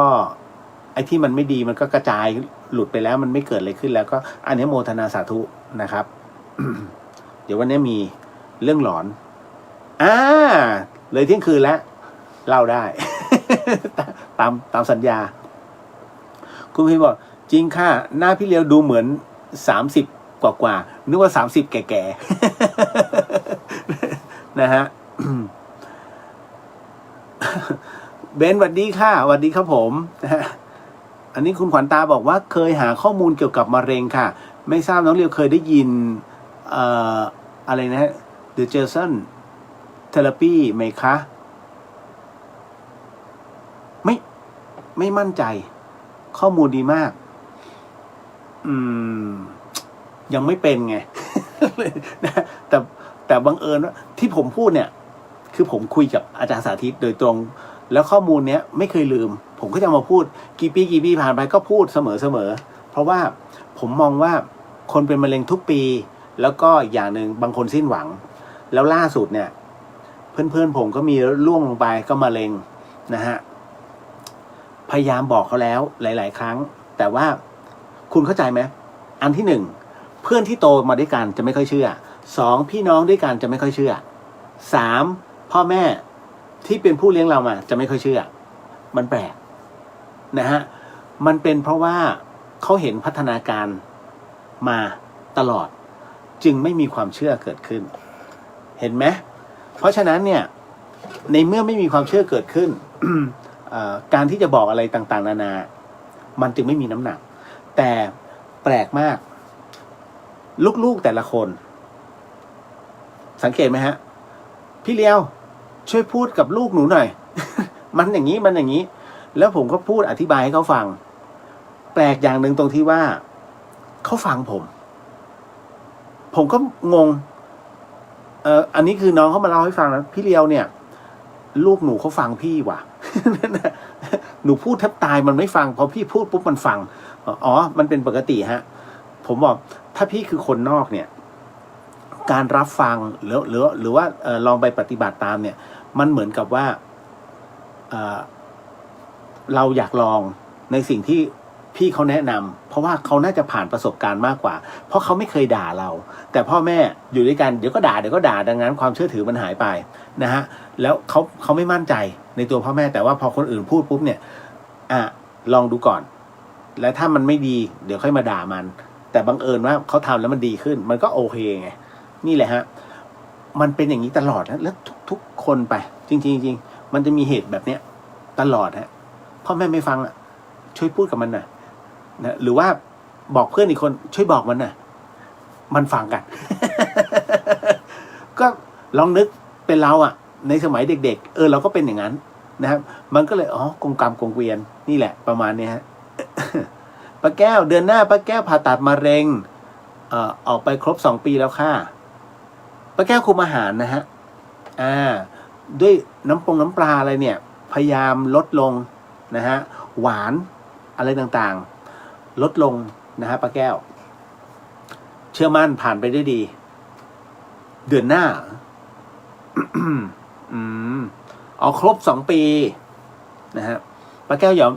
ย่าไปไว้ใจมันนะฮะเพราะว่าไม่ใช่ว่ามันจะไม่มีเชื้อเพียงแต่มันรอว่าเมื่อไหร่ก็ตามที่เราออนแอร์มันจะปรากฏดังนั้นเราต้องเล่นมันก่อนป้าอย่าให้มันเล่นเรา เป็นห่วงทุกท่านจริงนะไม่งั้นผมจะไม่พูดเรื่องราวเหล่านี้ออกไปนะครับเอาละเราจะรู้ได้อย่างไรว่าพระที่ปลุกเสกนั้นมีพลังครับพลังที่นี้คือพลังอะไรครับคืออะไรยังไง นะฮะ เราจะรู้ได้อย่างไรว่าพระที่ปลุกเสกนั้นมีพลังบางทีมันตอบยากนะในเรื่องของการจับพลังพระหรือว่าวัดพลังพระนะฮะมันเป็นเรื่องเฉพาะตนจริงๆนะครับผมเองก็ตอบไม่ได้นะฮะผมถึงพยายามจะบอกว่าอย่ามาเชื่อผมนะเพราะบางครั้งเนี่ยเรื่องบางเรื่องอย่างเรา เดี๋ยวกันนะฮะไม่มีเดี๋ยวหาอุปกรณ์หาอุปกรณ์พอดีเป็นพระที่น้องเขามอบให้เพื่อจะแจกให้กับผู้ฟังแต่ว่าผมยังไม่มีโอกาสนะฮะก็มา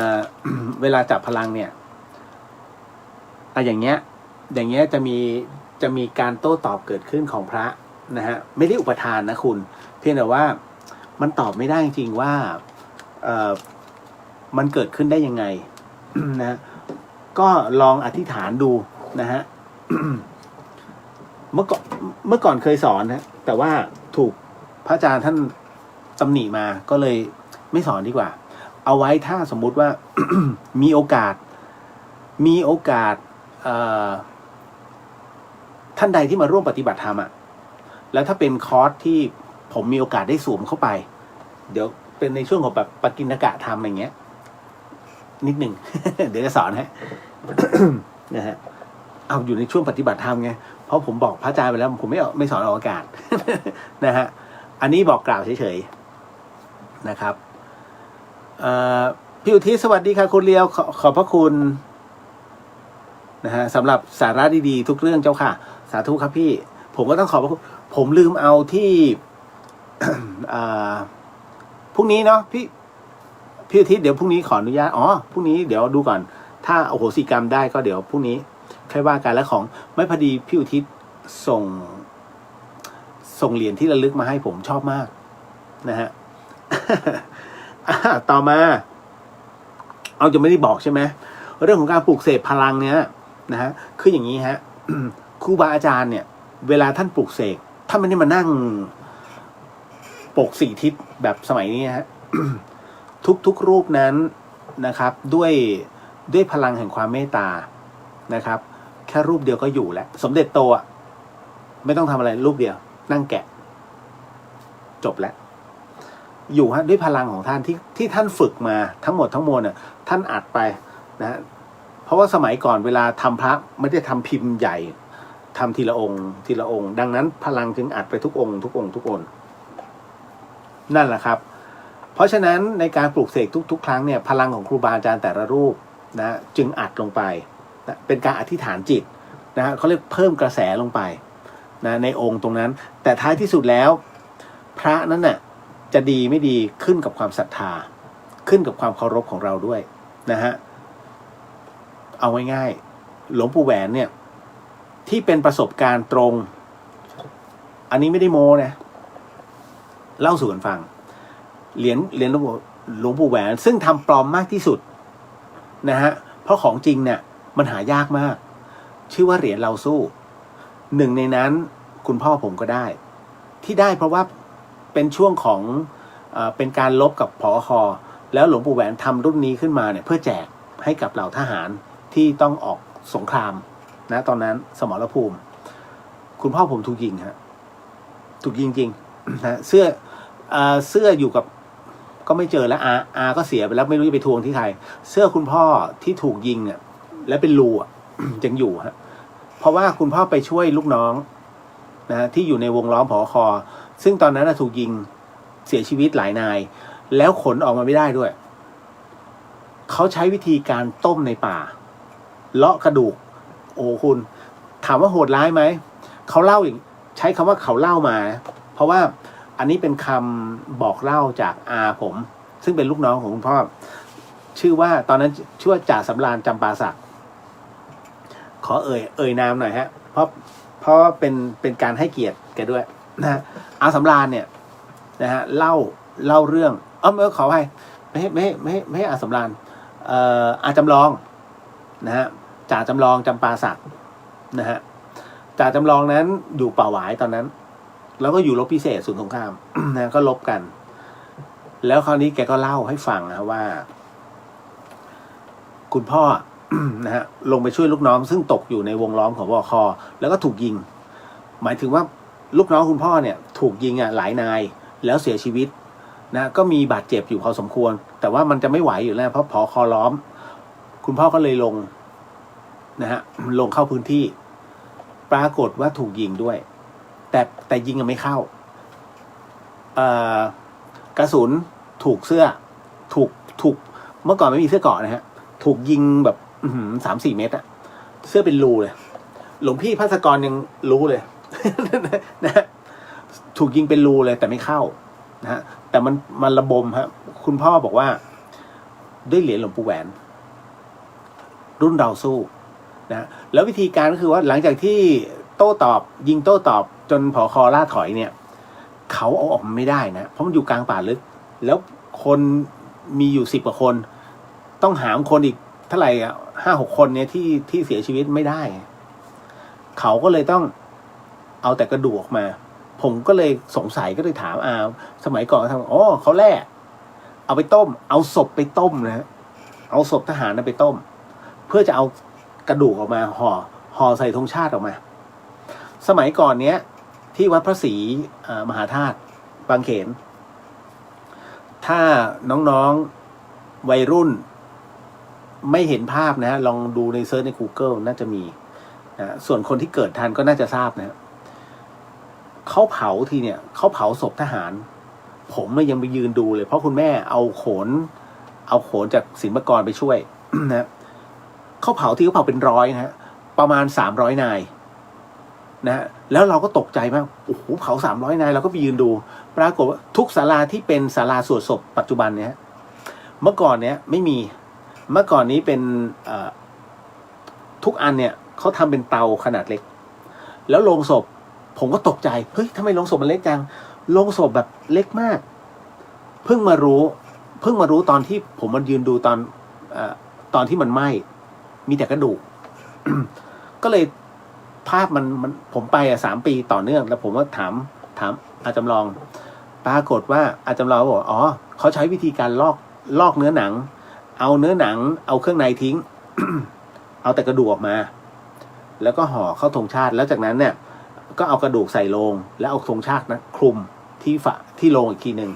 แล้วก็เผาตอนนั้นในหลวงร.9ท่านเป็นองค์ประธานไงทั้งหมดจุดสายชนวนหลาโอ้โหสุดยอดตอนนั้นนั่นนะฮะเป็นอะไรที่ภาพติดตาผมถึงได้รู้เลยว่าวิธีการนำศพออกจากป่าการเผาศพเป็นยังไงนั่นนะฮะเล่าสู่กันฟังนะครับต่อมา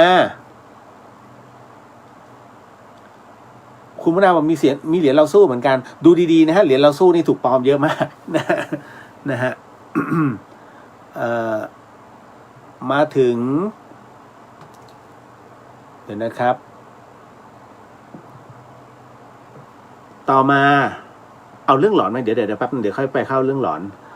เรารู้ได้อย่างไรอันนี้ไปแล้วเนาะนะฮะต่อมาพี่ครับผู้ชายที่ทำสัญญกรรมนั้นบวชได้ไหมครับหรือห้ามบวช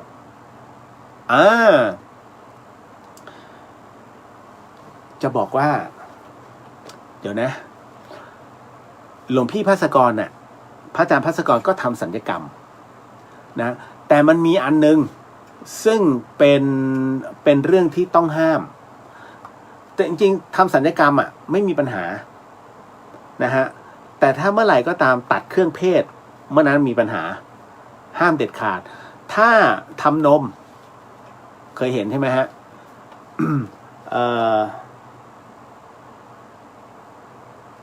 ทำนมนี่ก็ต้องเอาออกนะถ้าจำไม่ผิดนะฮะดังนั้นเนี่ยจึงไม่สามารถนะฮะพวกนี้จะไม่สามารถบวชได้เขาเรียกพวกอาภัพบุรุษอาภัพบุรุษเนี่ยหมายถึงว่าบวชไปแล้วเนี่ยบางที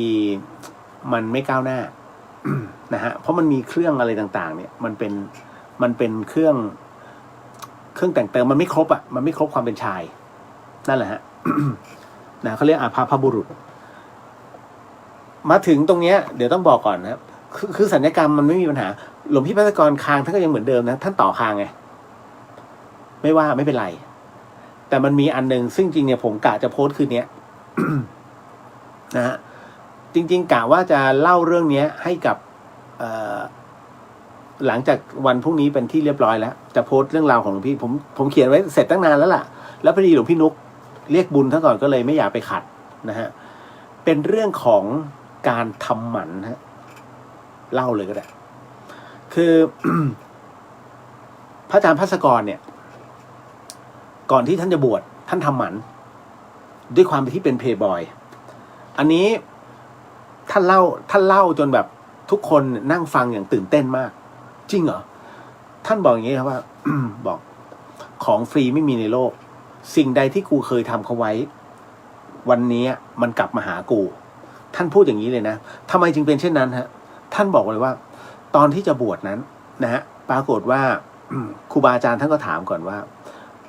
ได้ไปทำศัลยกรรมมาไหมท่านก็บอกอ๋อทำก็เนี่ยผมไปต่อคางมาเพราะว่าเสริมโง่เฮงครูบาอาจารย์ก็บอกอ๋อไม่เป็นไรแต่ว่างั้นก็นัดวันบวชแต่คราวนี้หลวงพี่ก็บอกแล้วถ้าผมทำหมันน่ะ นะถ้าทำหมันเนี่ยผมจะบวชได้ไหมพระอาจารย์ท่านก็บอกว่าโอ้ถ้าทำหมันบวชไม่ได้งงเลยหลวงพี่บอกอ้าวทำไมอาภัพบุรุษเป็นพวกเขาเรียกเป็นพวกพิการเป็นผู้พิการเป็นผู้ไม่สมบูรณ์เพราะฉะนั้นถ้าจะบวชต้องไปแก้หมันก่อนด้วยความที่พระอาจารย์ภัสกรนั้นอยากบวชมากเพราะว่าตอนนั้นถึงสุดๆแล้วฮะกับความเป็นคฤหัสถ์อยากจะบวชนะแล้วก็อยากศึกษาทำอย่างเต็มที่หลวงพี่ก็เลยตัดสินใจเข้าสู่ร่มผ้ากาสาวพัสอย่างถาวรคือไปต่อหมันฮะหลวงพี่บอกว่านี่แหละเหตุการณ์มันเกิดขึ้นตรงนี้คือของฟรีไม่มีในโลกสิ่งใดที่กูทำเขาไว้บัดนี้กรรมนั้นย้อนมาแล้วเพราะการที่ท่านบอกว่าการที่ต้องไปต่อหมันเนี่ยโอ้โหมันทรมานมากๆทำหมันเนี่ยมันฉีดยาชาได้ให้ยาสลบได้แต่ต่อหมันทำไม่ได้นะฮะต่อหมันนี่ต้องทำสดๆนะเพราะฉะนั้น ฉีดยาชาก็ไม่ได้ด้วยความที่ท่านอยากบวชเป็นไงเป็นกันก็เลยต่อหมันหลวงพี่บอกโอ้ยมึงมันเจ็บมันปวดมันสะท้านหัวใจแบบใจจะขาดให้ได้แต่ท้ายที่สุดเนี่ยนะฮะก็ถือว่าศาสนายังปราณีท่านก็สำเร็จหมายถึงว่าต่อหมันเป็นที่สำเร็จจึงเรียนกับพระอุปชาบวชได้ท่านบอกตั้งแต่นั้นนี่จะบอกแต่ละคนเลยว่าถ้าใครคิดจะบวชอย่าทำหมัน ไม่งั้นมึงจะเจ็บสาหัสแบบกูนะเนี่ยผมเขียนเสร็จแล้วเรื่องนี้ แต่ว่าเดี๋ยวไว้โพสต์อีกทีหนึ่งนั่นคือสิ่งที่ท่านถึงบอกเนี่ยคำตอบมันเลยบอกว่าทำศัลยกรรมบวชได้ไหมทำศัลยกรรมบวชได้นะฮะแต่ถ้าทำหมันหรือว่าทำศัลยกรรมประเภทเสริมนมเงี้ยต้องเอาออกซิลิโคนออกนะฮะแล้วก็ไปต่อหมันซะนะฮะหมันคืออะไรเดี๋ยวเด็กๆถาม ผู้ใหญ่ช่วยอธิบายให้เด็กๆฟังด้วยนะฮะ ต่อมาพี่มีงานอดิเรกพี่มีงานขออภัยผมไปอ่านเว้นวรรคพี่มีงานอดิเรกคือนักพยากรณ์การที่เราพยากรณ์ชีวิตคนนั้นเนี่ยจะมีเหตุให้กระทบตัวเองไหมคะจริงๆก็จะทำบุญตลอดซึ่งครูบาอาจารย์ท่านก็จะบอกให้ทำเสมอ ไม่งั้นจะสะท้อนหาเราขอบคุณค่ะ คือทุกอย่างมันมีได้และมีเสียมันมีเสมอตัวกับเสียนะฮะสังเกตไหมเวลาเราทำงานเนี่ยเฮ้ยงานด่วนนะงานด่วนเนี่ยเมื่อรับมามี2 อย่างฮะเสมอตัวกับถูกด่าแค่นั้นเลยไม่มีดีเอ้ยขอบใจนะงานดีไม่มีอ่ะเสร็จทันก็เสมอตัวขอบใจ นะฮะกับโอ้โหทำไมทำงานงี้วะเสมอตัวถูกด่าจำไว้เลยเพราะฉะนั้น ทุกอย่างมันมี2 ด้านเหรียญมี2 ด้านนะครับ งานอดิเรกนั้นคือนักพยากรณ์แต่การที่เราพยากรณ์ชีวิตคนนั้นเนี่ยจะมีเหตุให้กระทบเราหรือเปล่าแน่นอนนี่ฮะการที่ชีวิตคนคนหนึ่งนั้นจะต้องพลิกชีวิตกลับไปจะขึ้นจะลงมันอยู่ที่ปากเราเพราะฉะนั้นเนี่ยการที่เป็นนักพยากรณ์ถ้ารู้แบบงูปลาอย่าทำแต่ถ้ารู้แล้วมั่นใจแล้วออกไปการพูดออกไปต้องมีศิลปะในการพูดคุณพูดโผงผางไปเนี่ยโอ้ยทำไปก็ตายแน่วันนี้นะฮะดูดิมันออกมาเป็นแบบนี้เนี่ยดูดวงคุณเนี่ยเห็นป่ะเนี่ยผมให้อีก7 ปีเนี่ยกว่าดาวมันจะย้ายมาเนี่ยตอนนี้คุณตายคนมันยิ่งจิตตกอยู่แล้วถ้าไปพูดอย่างนี้เรียบร้อยฮะทำไงฆ่าตัวตายเห็นไหมฮะทุกอย่างมันมีผลมันขึ้นอยู่กับวิธีการที่เราต้องพูดยังไงให้กำลังใจเขาพูดยังไงเพื่อให้ความหวังเขาแต่ต้องพูดไม่เกินจริงรู้อยู่แล้วว่าโอ้โหเขานี่หดหู่มากชีวิตหดหู่มากแต่ท้ายที่สุดต้องให้กำลังใจโอ้ยพี่มันก็ยังมีนะเนี่ยมันจะมีลาบมานะใจเย็นใจเย็นนะฮะแต่มันไม่เยอะนะมันก็เข้ามาบ้าง นะเพราะฉะนั้นสู้ต่อเฮ้ยมันยังพอมีเหมือนกับยังมีน้ำบ่อได้ให้กูตักกินหน่อยนึงมันยังสู้ต่อแต่ถ้าบอกโอ้โหอีก7 ปีนะรอไปเถอะพอดาวย้ายแล้วมันจะดีขึ้นแต่ก็ดีขึ้นไม่มากนะรอไปอีก5 ปีตาย คุณเป็นไงล่ะมันท้อนะฮะเพราะฉะนั้นทั้งหมดทั้งมวลคือมันต้องประกอบกันนะฮะในเรื่องของจะไปพยากรณ์ชีวิตคนนะครับถึงได้บอกมันมีผลนะครับ แม้จะทำบุญแม้เราจะทำบุญก็ตามแต่จำไว้นะว่าอานิสงส์เนี่ยส่วนหนึ่งแต่ชีวิตคนอีกส่วนหนึ่งเพราะฉะนั้นการทำบุญนั้นทำบุญเพื่อบูชาครูไม่ใช่ทำบุญให้เขาเพื่อบูชาครูนะฮะเป็นค่าครูไปต่อบุญให้ครูนะไปทำบารมีต่อให้ครูที่อยู่บนสวรรค์อะไรก็ว่าไปแต่ชีวิตคนเนี่ยจะเสียไม่เสียขึ้นอยู่กับเราแล้วคุณจะได้บุญหรือกรรมเนี่ยขึ้นอยู่กับปากคุณแล้วเพราะฉะนั้นการเป็นนักพยากรณ์เนี่ยมันหมิ่นเหม่มากเหยียบเรือ2 แคมอย่างรุนแรงนะครับใครที่เป็นนักพยากรณ์ใช่อย่างที่ผมพูดไหมล่ะนะฮะเพราะฉะนั้นเนี่ยคนที่เป็นนักพยากรณ์เท่านั้นที่จะรู้ผมไม่ได้เก่งเพียงแต่ว่า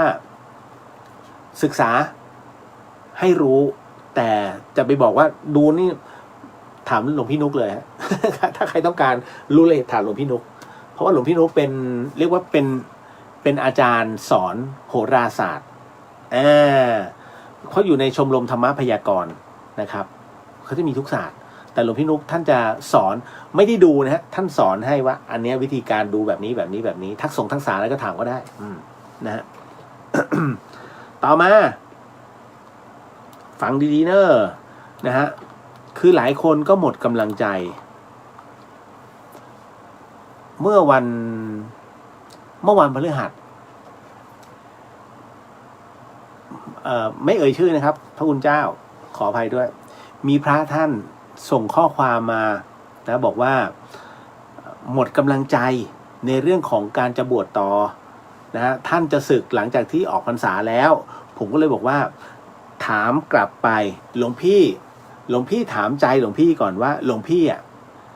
บวชเพื่ออะไรนะฮะถ้าหลวงพี่บวชแค่1 พรรษาก็พอแล้วหลวงพี่สึกเลยแต่ถ้าหลวงพี่บวชเพราะว่าหลวงพี่อยากรู้เกี่ยวกับพุทธศาสนาแล้วเนี่ยหลวงพี่ก็พรรษา3แล้วนะฮะ เพราะฉะนั้นท่านบวชต่อนะฮะแล้วก็ศึกษาไปเรื่อยๆไม่ดีกว่าหรือคืออย่างนี้ฮะผมก็เลยยกตัวอย่างเรื่องราวตัวนี้อันนี้สำหรับให้กับผู้ปฏิบัติหลายๆคนด้วยเนาะนะฮะเพราะว่าผมก็กลัวว่าบางท่านเหมือนอาจจะขาดกำลังใจอาจขาดแรงสนับสนุนแต่ต้องขอบอกนะว่าเรื่องบางเรื่องมันสามารถช่วยกันได้นะฮะ หนึ่งในนั้นเนี่ยผมก็เลยอยากจะเล่าเรื่องของหลวงพ่อจรัญหลวงพ่อจรัญของเราเลยนะฮะหลวงพ่อจรัญทิตธรรมโมเนี่ยฮะ ก็แห่งวัดอัมพวัน คุณใช่ไหมครั้งหนึ่งเนี่ยหลวงพ่อจรัญก็เหมือนกับพระทั่วๆไปอ่ะอยากศึกนะครับแต่คราวนี้เรื่องของเรื่องก็คือว่าท่านมีเหตุให้ไม่ศึกครั้งหนึ่งของหลวงพ่อจรัญเนี่ยท่านกล่าวว่าจะลาสิกขาแน่นอนแต่หลังจากที่คิดจะศึกแล้วเนี่ยท่านไม่ได้ศึกเพราะว่าท่านไปได้ของดีท่านไปได้ของดีมาจากหลวงพ่อเดิมวัดหนองโพโอ้โหใครได้รอยเท้าใครมีพยานรอยเท้าหลวงพ่อเดิมสุดยอดมีดหมอหลวงพ่อเดิมไล่ผีโอ้ยเนี่ยฮะคราวนี้ ท่านก็ไปได้ของดีมาติดตัวนะแล้วต่อมาเนี่ยปรากฏว่าท่านมีพระนะเรียกว่าเยอะแยะเลยนะฮะมีพระเก่งเนี่ยสามารถท่านไปรับรู้เรื่องของพระรูปหนึ่งฮะซึ่งสามารถยืดเหรียญเนี่ยเหรียญธรรมดายืดออกมาได้ท่านไปรู้นะเรื่องราวของมีพระรูปหนึ่งเก่งมากอยู่ที่ขอนแก่นท่านสามารถยืดเหรียญได้หลวงพ่อจรัญก็เลยเดินทางไปที่ขอนแก่นปรากฏว่าพอไปถึงหมู่บ้านแห่งเนี้ยก็ไปเจอผู้ใหญ่บ้านท่านหนึ่งก็ไปถามผู้ใหญ่บ้านผู้ใหญ่พระธุดงค์ที่ท่านมีรูปร่างแบบนี้แขวนกรดแบบนี้เนี่ยท่านอยู่ไหมผู้ใหญ่ก็เลยบอกว่ามีนะถ้าจะไปพบใช่ไหมต้องดูก่อนว่าท่านมาหรือเปล่าเพราะท่านมาแค่ปีละครั้งคือพระธุดงค์รูปหนึ่งเนี่ยพระธุดงค์ท่านจะแขวนกดเอาไว้ที่ต้นไทรฮะคุณผู้ฟังแล้วก็หลวงพ่อบอกว่าไม่รู้หรอกไม่รู้อายุอานามท่านแต่ว่า1 ปีเนี่ยจะมาปรากฏ1 ครั้งต่อ1 เดือนเพราะฉะนั้นพอครบ1 เดือนปุ๊บท่านไปเลยต้องบอกว่า เรื่องตรงเนี้ยคุณลุงผู้ใหญ่คนหนึ่งนะคุณลุงผู้ใหญ่บ้านคนหนึ่งเป็นคนเล่าให้ฟังแล้วตอนนั้นแกยังเด็กอยู่นะฮะคุณลุงผู้ใหญ่บอกว่าตอนนั้นเนี่ยอายุของในช่วงนั้น80 กว่านะพระรูปนั้น80 กว่าหน้าตาผิวพรรณนะของหลวงพ่อดำนั้นก็ยังเหมือนเดิมเจอกี่ครั้งก็ยังเหมือนเดิมนะฮะสมัยที่ลุงผู้ใหญ่ยังหนุ่มก็ยังเหมือนเดิมนะแล้วคราวนี้หลวงพ่อจรัญเนี่ยท่านก็เข้าไปกราบนมัสการแล้วก็แนะนำตนนะว่าหลวงพ่อนั้นอยู่ที่ไหนนะฮะแล้วก็ท่านอยากเรียนวิชายืดเหรียญหลวงพ่อดำนะฮะช่วยสอนหน่อยได้ไหมปรากฏว่าหลวงพ่อดำท่านก็นิ่งไปนิดหนึ่งนิ่งแบบไม่ลืมตานะก็นั่งสมาธิอยู่จนกระทั่งหลวงพ่อจรัญนั้นเปลี่ยนคำแนะนำตัวเองใหม่นะฮะหลวงพ่อดำก็เลยพูดว่าเมื่อหลวงพ่อดำองค์นั้นก็เลยเริ่มพูดฮะพอเริ่มพูดปุ๊บเหมือนกับว่าหลวงพ่อจรัญได้คำตอบนะฮะได้คำตอบที่ถามไปเนี่ยกับหลวงพ่อก็มีความรู้สึกว่าเฮ้ยเดินแนวผิดในสิ่งที่ตนต้องการ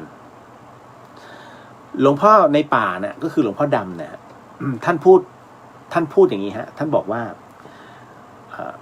เรารับก็ได้ในเรื่องของการเป็นศิษย์นะฮะอย่าลืมนะเรียนหมดเลยนะเรียนเลยไปหมดนะฮะรู้มากไปคุณรู้มากคงใช้ไม่ได้เลยนี่ฮะเป็นปริศนาธรรมนะฮะเธออย่าลืมนะว่าพระพุทธเจ้าเนี่ยสอนอะไรสอนทุกข์และวิธีดับทุกข์นี่คือหลวงพ่อดำสอนหลวงพ่อจรัญนะฮะเธออย่าลืมนะพระพุทธเจ้านั้นสอนให้เรารู้ว่ามีทุกข์แบบไหนแล้ววิธีดับทุกข์แบบไหนแล้วท่านสอนอะไรอีกคุณรู้ไหมหลวงพ่อจรัญตอบไม่ทราบครับเอาล่ะจะบอกให้พระพุทธเจ้านั้นก็สอนให้ไม่ให้เบียดเบียนคนนะไม่ให้เบียดเบียนตัวเราก็คือไม่ให้เบียดเบียนตนสอนไม่ให้เบียดเบียนคนอื่นพร้อมกับไม่ทำให้คนอื่นนั้นเดือดร้อนเห็นไหมนะฮะแล้วจากนั้นเนี่ยก็หาที่มานะท่านสอนให้หาที่มาของทุกข์ให้ได้ศึกษาข้อนี้ในตัวเรามีอะไรมีทุกข์หาที่มาของทุกข์แล้วก็ปฏิบัติวิธีปฏิบัติอย่างไรก็คือสมถะ ศีลสมาธิแล้วก็ปัญญาโอ้โหพอพูดตรงนั้นเสร็จปุ๊บหลวงพ่อจรัญนิ่งแล้วฮะขณะที่ฟังหลวงพ่อดำสอนอยู่เนี่ยหลวงพ่อจรัญก็นึกไปด้วยฮะแล้วก็คิดว่าโอ้เพียงแค่นี้เองเหรอนึกว่าจะมีอภินิหารมากกว่านี้เท่านั้นแหละฮะแค่กระบวนการคิดของหลวงพ่อจรัญฮะโดนหลวงพ่อดำหรือว่าหลวงพ่อในป่าเนี่ยชี้หน้าแล้วก็ต่อว่าเลยฮะคุณมันอย่างนี้นี่แหละเรียนเลยไปหมดไอ้ที่จะทำไม่ทำนะเสือกทำอะไรเขาเรียกบอกว่าเสือกจำเอาอะไรเนี่ยเดี๋ยวนะเขาบอกว่าประมาณว่าเสือกไปเอาไอ้ที่ไม่ได้ความไอ้ที่ได้ความไม่เอาไปเอาที่ไม่ได้ไอ้ที่จริงเนี่ยไม่ชอบไอ้ที่ชอบน่ะไม่จริงพอพูดอย่างนี้เสร็จปุ๊บเนี่ยหลวงพ่อจรัญท่านก็บอกโอ้ขอฝากตัวเป็นศิษย์หลวงพ่อดำก็เลยลืมตาขึ้นมาแล้วก็ชี้หน้าความขลังของพระอาจารย์นะฮะแต่ย้อนกลับเป็นความคลั่งของศิษย์คือเธอความขลังของตัวพระอาจารย์เนี่ยมันกลับกลายเป็นความคลั่งที่อยากจะเรียนนะแล้วหลวงพ่อจรัญก็ฝากตัวเป็นศิษย์ติดตามหลวงพ่อดำไปหลวงพ่อดำนั้นท่านก็นั่งนิ่งอยู่สักครู่หนึ่งก็ลืมตามาบอกว่าคุณรอให้คุณอายุ45ปีก่อนนะแล้วค่อยมาพบเราอีกครั้งหนึ่งขณะนั้นเนี่ยปี2492นะฮะตอนนั้นหลวงพ่อจรัญยังมีอายุแค่22พรรษานะฮะอายุเธอยังน้อยนะยังไม่แน่นอนยังหละหลวมอยู่อย่างนี้จะรับได้อย่างไรรับได้ก็ต้องเป็นคนประเภทที่1ไม่ใช่2มีสัจจะมีเมตตานะฮะมีสามัคคีนะฮะตอนนี้ท่านมีแล้วหรือยังสัจจะก็ไม่มีจะเกิดเมตตาได้อย่างไรและเมตตาไม่มีจะเกิดความสามัคคีได้ทั้งใจนะฮะได้ทั้งจิตหรือจะเกิดเป็นรูปนามได้หรือในการไปพบหลวงพ่อดำอีกครั้งหนึ่งเนี่ยนะต้องปฏิบัติให้ได้แล้วก็ต้องแก้ปริศนาธรรมให้ได้ส่วนการไปพบนั้นเป็นสัจจะและความลับนะคุณผู้ฟังนะที่ไม่สามารถเปิดเผยได้แล้วเมื่อครบกำหนดก็คือหลวงพ่อจรัญเนี่ยมีพรรษาที่45นั้นหลวงพ่อจรัญก็เลยเดินทางไปพบกับหลวงพ่อดำที่เขาภูคานะฮะที่จังหวัดน่านนั่นก็คือเป็นเรื่องราวของหลวงพ่อจรัญซึ่งครั้งหนึ่งเนี่ยเคยอยากที่จะศึกนะฮะแล้วก็ไปได้พบปะครูบาอาจารย์ซึ่งได้ยินในเรื่องของความแก่กล้าในเรื่องของวิทยาคมเลยอยากเรียนแต่โดนเทศมาแบบนี้ว่าสิ่งที่ตนควรก็ไม่ควรสิ่งที่ควรจะทำก็ไม่ควรทำไอ้สิ่งที่ไม่อยากจะทำไอ้สิ่งที่ให้ทำก็ไม่ทำนั่นนะฮะนั่นก็คือสิ่งที่หลวงพ่อปริศนารูปนี้ท่านได้ให้ไว้แต่จริงๆแล้วเนี่ยว่ากันว่าหลวงพ่อดำรูปนี้ก็คือเรียกว่าหลวงปู่เทพรุ่งอุดรนั่นแหละนั่นก็คือเรื่องราวนะฮะของหลวงพ่อจรัญทิตธรรมโมอีกหนึ่งเรื่องผ่านไปต่อมาเข้าสู่เรื่องราวหลอนๆนะคุณผู้ฟังไม่ว่ากันนะฮะสิ่งที่คุณผู้ฟังกำลังจะได้ยินได้ฟังเรื่องราวจากผมต่อไปนี้นั้นอย่าเชื่อนะฮะให้ฟังหูไว้หูแล้วก็ใช้วิจารณญาณทุกครั้งในการรับฟังเรื่องราวประเภทนี้ข้อสำคัญเนี่ยอย่าให้คุณผู้ฟังได้ฟังเป็นนิยายน้องก้องเข้ามาหรือยังฮะน้องก้องอ้าวอุ๊ยตาย เขาไม่ให้พูดชื่อไม่เป็นไรพูดไปแล้วไม่รู้หรอกกล้องไหนน้องก้องฟังให้ดีครูฟังครับเดี๋ยวบอกก่อนว่าเรื่องที่ผมกำลังจะเล่าต่อไปนี้ให้คุณผู้ฟังใช้หลักของกลามสูตรนะฮะคือคัดกรองกลั่นเกลาเอาเรื่องราวดีๆเข้ามาเป็นกุศลในตัวพอแล้วนะฮะเรื่องมันเป็นอย่างนี้ฮะคุณผู้ฟังครับเรื่องมันมีอยู่ว่าที่น้องส่งมาน้องเขาบอกว่ามันเกิดขึ้นเมื่อคืนวันเสาร์ครับพี่เหลียวหลังจากที่ผมนั้นกลับมาจากงานศพของคุณอาซึ่งคุณอาของผมนั้นเสียชีวิตจากอุบัติเหตุนะคุณผู้ฟังแล้วปรากฏว่าอาเนี่ยเคยอยู่ที่บ้านเดียวกันนั่นแหละครับคือพ่อเนี่ยจะให้อาอยู่ในห้องด้านบน แต่2 ปีมาเนี้ยอาเขาไปมานะคือแกก็ไปเช่าหออยู่กับเพื่อนข้างนอกเพราะว่ามันใกล้ที่ทำงานแต่แกเนี่ยจะกลับมาที่บ้านเสาร์อาทิตย์นะคุณผู้ฟังกลับมาเนี่ยเพราะว่าดูแลย่าที่หลงลืมครับแล้วปรากฏว่าอาก็ประสบอุบัติเหตุรถชนก็สวดได้3 วันนี่แหละพี่เลียวแล้วก็เผาเลยแต่เมื่อวันเสาร์ที่ผ่านมาช่วงกลางวันก็ทำบุญครบ7 วันพอช่วงตี 1ฮะนะน้องเขาบอกว่าช่วงตี 1ของคืนวันเสาร์นะฮะอยู่เนี่ยมันมีเสียงเพลงเนี่ยดังขึ้นมันเป็นเพลงที่ดังขึ้นมาจากห้องของอาผมนี่แหละทุกคนในบ้านได้ยินหมดจนต้องเปิดไฟมาแล้วก็พยายามฟังกันคือห้องของอาเนี่ยแกล็อกกุญแจนะฮะ ก็เลยล็อกล็อกลูกบิดไม่ให้ล็อกกุญแจฮะล็อกลูกบิดนะซึ่งยังไม่มีใครนะทำอะไรเลยนะฮะยังไม่เปิดเพราะว่ามันวุ่นกับงานศพนะผมก็เลยปีนไปดูทางหน้าต่างก็ฉายไฟฉายเข้าไปปรากฏว่าก็ไม่เห็นไม่มีอะไรไม่มีใครเลยบอกทุกคนว่าไม่มีนะน่าจะมาจากเสียงโทรศัพท์ของใครหรือเปล่าแต่พ่อแม่ของผมเนี่ยพี่เลียวแกก็ไม่มีริงโทนเสียงนี้นะน้องผมก็ไม่มีนะฮะตัวผมเองก็ไม่มีปรากฏว่าสักครู่หนึ่งก็มีเสียงเพลงฮะพร้อมกับเสียงหัวเราะเบาๆดังมาจากห้องอาอีกฮะผมก็เลยปีนไปดูอีกรอบหนึ่งคราวนี้เห็นว่าคอมพิวเตอร์ในห้องอาเนี่ยมันเปิดอยู่ก็เลยตัดสินใจเอามือทุบหน้าต่างมุ้งลวดเนี่ยของอาแล้วปีนเข้าไปพอเข้าไปได้นั้นน่ะทุกอย่างเหมือนเดิมฮะไม่มีแสงจากคอมผมก็เลยเข้าไปเปิดไฟแล้วก็เปิดประตูห้องให้กับพ่อกับแม่เข้ามาดูแม่ก็ยกมือไหว้เหมือนกับแม่เป็นคนมีเซนส์แต่ว่าแม่เขายกมือไหว้ก็ปรากฏว่าก็ไม่มีอะไรนอนกันไปรุ่งเช้าแม่เอาข้าวไปให้ย่าที่นอนอยู่บนเตียงคุณฟังครับปรากฏว่าอยู่เนี่ยย่าก็ถามว่าอาไปไหนพ่อก็เลยบอกว่าตายแล้วเผาแล้วแต่ย่ายังบอกว่ามันจะตายได้ยังไงมันยังมานอนข้างๆแม่เลยแล้วมันขอออกไปข้างนอกแล้วมันไปไหนหรือแล้วก็ร้องไห้ผมก็เลยบอกย่าไปว่าอาตายแล้วย่าก็บอกว่าตายได้ยังไงมันบอกเองอ่ะปีนเข้าห้องมันนอนไม่ได้มันก็เลยมานอนกับย่าขนลุกเลย เท่านั้นแหละพี่เลียวขนลุกกันหมดเลยฮะพ่อเลยให้ผมมาถามพี่เลียวครับว่าอาผมตอนนี้อยู่ที่ไหน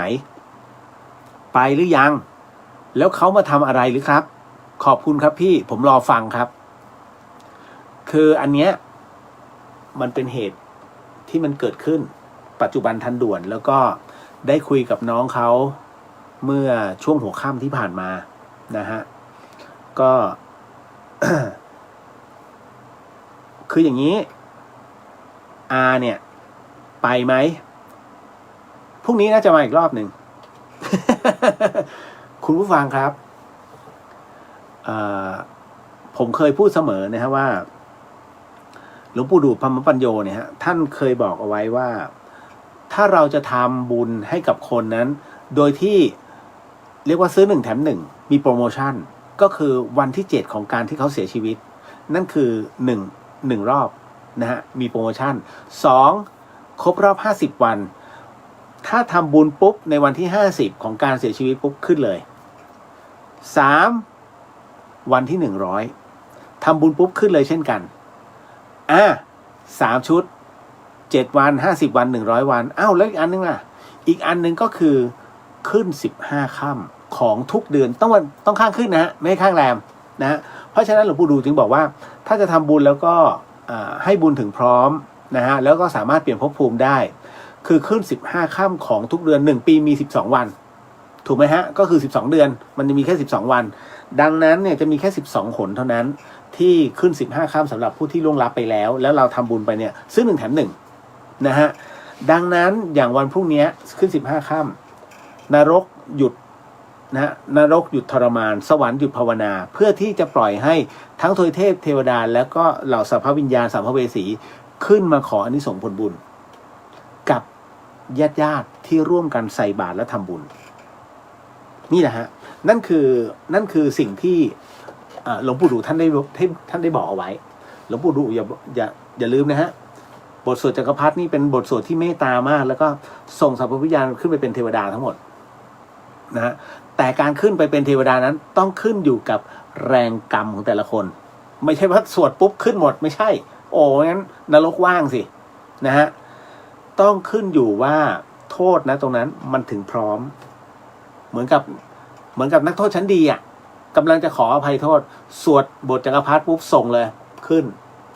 นะแล้วต้องเพ่งจิตไปยังตรงนั้นด้วยนะไม่ใช่สวดสุ่มสี่สุ่มห้านะสวดสี่สุ่มห้าก็ได้แค่จิตเราแต่ถ้าสวดเจาะจงไปปุ๊บตรงนั้นน่ะได้มันต้องเจาะจงคุณไปสวดหวานถูกไหมฮะมันสวดหวานมันจะได้แหละนะครับเพราะมันไม่เจาะจง ยืนอยู่ฝั่งขวาคุณไปสวดฝั่งซ้ายคงได้หรอกไอ้ฝั่งขวา ถูกไหมฮะมันต้องเจาะจงในการสวดเห็นไหมนั่นแหละฮะคราวนี้คำถามก็คือแล้วอาตอนนี้อยู่ที่ไหนแกก็ไปของแกเรื่อยๆอ่ะที่แกกลับมาเพราะว่ามีห่วงนั้นก็คือคุณย่าก็คือแม่ของอาเขาการมีห่วงนั้นก็คือเหมือนกับว่าสัญญาไม่เคลียร์มันมีสัญญาซึ่งกันและกันสัญญาคือความผูกพันระหว่างแม่กับลูกถ้าอาเนี่ยอุเบกขาปล่อยวางปุ๊บขึ้นทันทีนะขึ้นไม่รู้ผมจะไปฟันธงขึ้นทันทีไม่ได้ขึ้นไม่รู้แต่ว่า